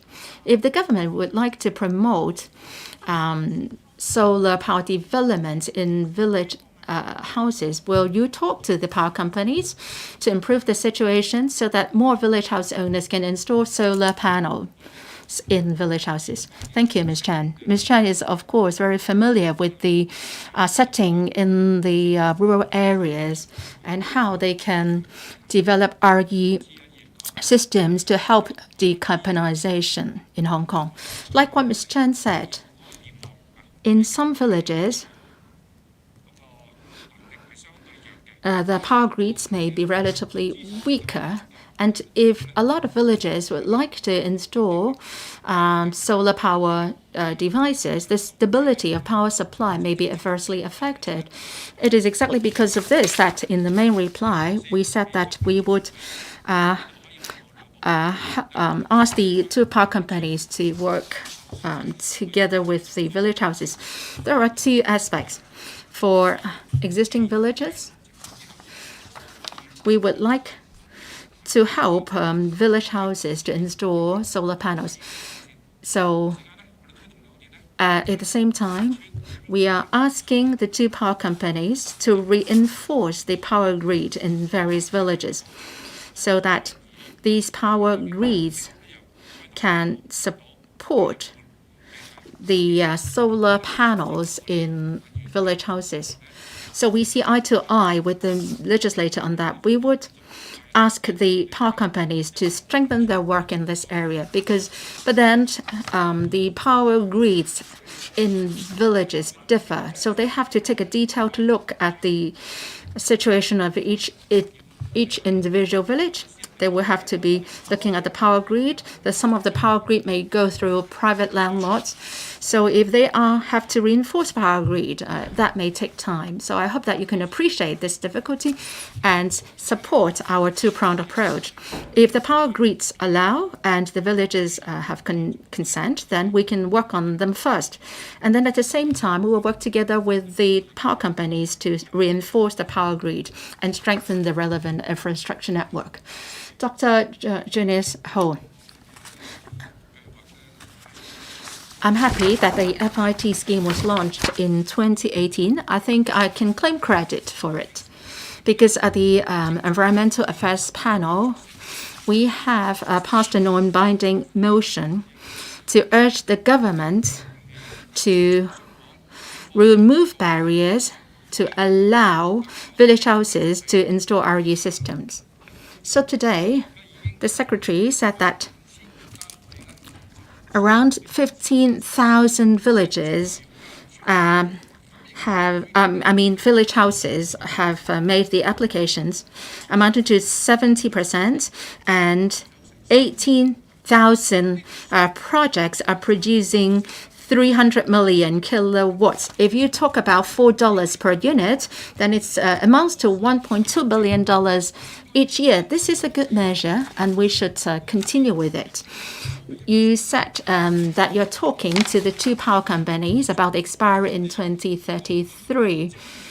I think the government, even without their help, should promote the scheme at full speed. So what is your projection?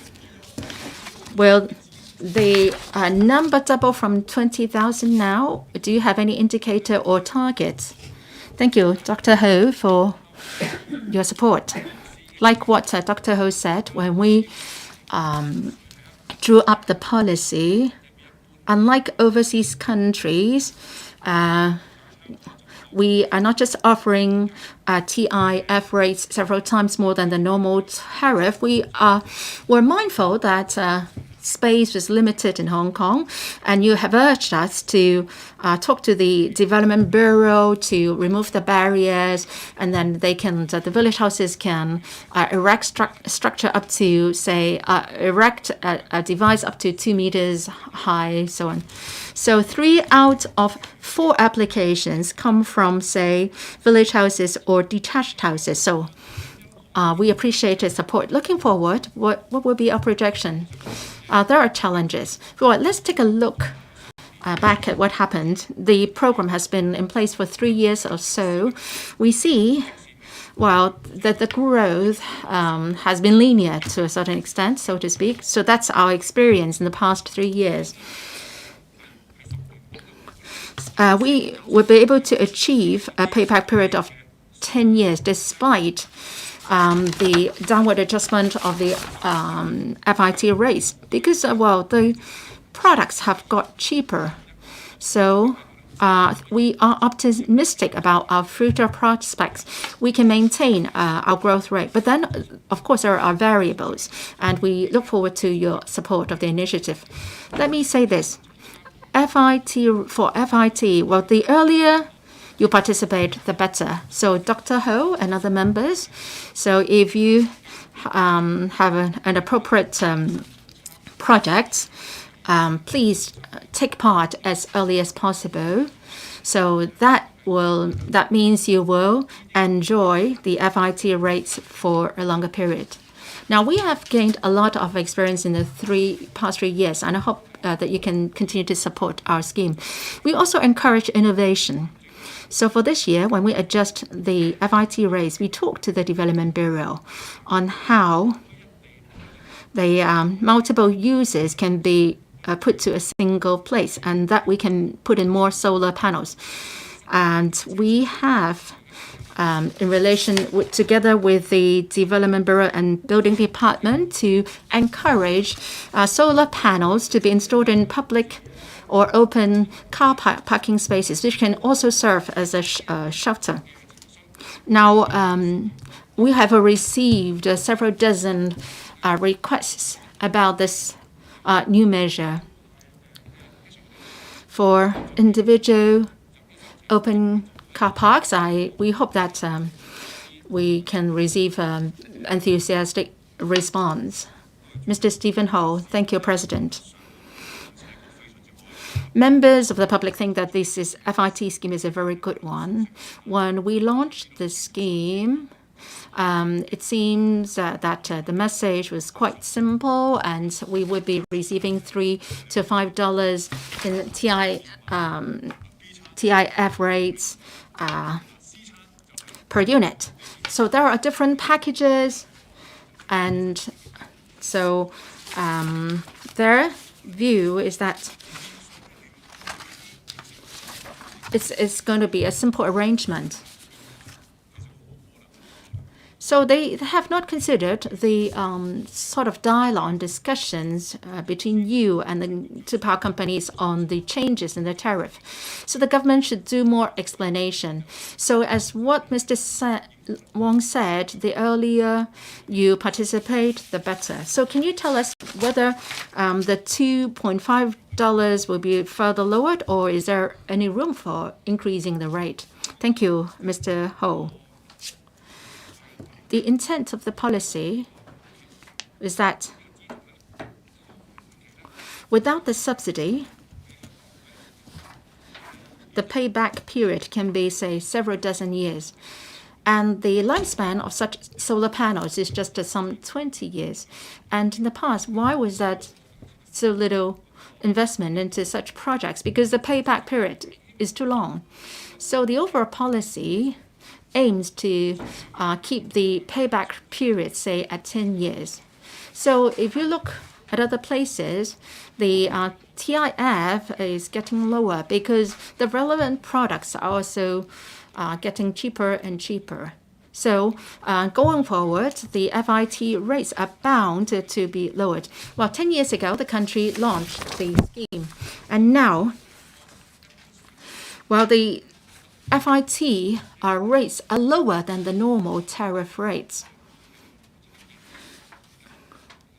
So they are, offering a price which is similar to those of local coal-fired electricity generation. So the earlier you participate, the more benefits you can get. So let's work together to decarbonize.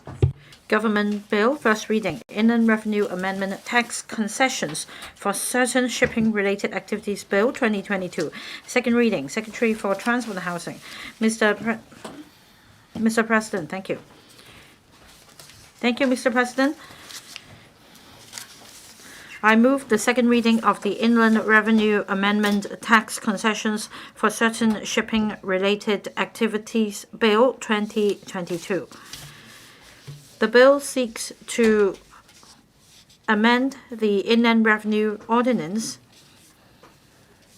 to provide profits tax concessions to certain ship agents, ship managers, and ship brokers. Through these measures, we hope to encourage more commercial principles of maritime industry, namely ship agents, ship managers, and ship brokers, to set up presence in Hong Kong in order to enhance our status as an international shipping center. The outline of the 14th Five-Year Plan for National Economic and Social Development of the People's Republic of China and the long-range objectives through the year 2035, as endorsed by the 13th National People's Congress in March 2021, supports consolidating Hong Kong's position as an international maritime center and the development of high-value-added maritime services in Hong Kong for better integration into the country's development course. The outlined development plan for Guangdong, Hong Kong, Macau Greater Bay Area, as promulgated in February 2019, also expresses such support. The maritime industry is an extremely mobile global business. With over 80% of global freight volume carried by water, the demand for water transport will likely to spur demand for high-end maritime services.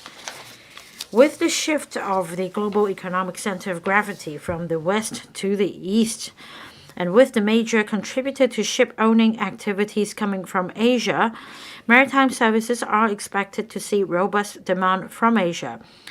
The maritime leasing paper released by the Financial Services Development Council in May 2018 suggested, among other things, that Hong Kong should attract more maritime players such as ship owners, lessors, carriers, investors, operators, and ship management companies to base their operation in Hong Kong in order to enhance the competitiveness of our maritime industry so as to face up to international competition.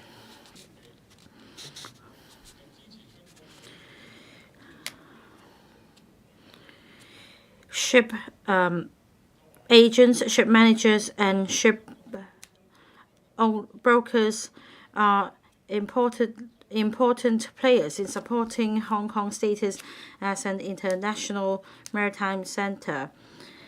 And as the center, Hong Kong enjoys advantages in high-value-added maritime services. And having considered the growth potential of high-value-added maritime services competition in the region and the solid foundation of our industry, the government announced a series of measures in the policy addresses 2018, 2019, and 2021 to foster the development of high-value-added maritime services, including introducing tax concessionary measures to support the business of commercial principles of maritime industry, commissioning the Hong Kong Maritime Port Board to set up a task force to devise the details to attract commercial principals to set up presence in Hong Kong. The 2022-23 budget also announced a tax concessionary measure at half rate to attract maritime companies to set up offices here. The bill proposes that the profits derived by a qualifying shipping commercial principle from carrying out a qualifying activity, that is, qualifying ship agency activity, qualifying ship management activity, or qualifying ship broking activity in Hong Kong, will be subject to half of the profits tax rate for corporations. In addition, the bill proposes that the profits derived by a qualifying shipping commercial principle from carrying out a qualifying activity for an associated shipping enterprise, which is entitled to a concessionary tax rate or income exemption under the Inland Revenue Ordinance, will be subject to the same concessionary tax rate or income exemption as that applicable to the associated shipping enterprise. Meanwhile, to prevent abuse,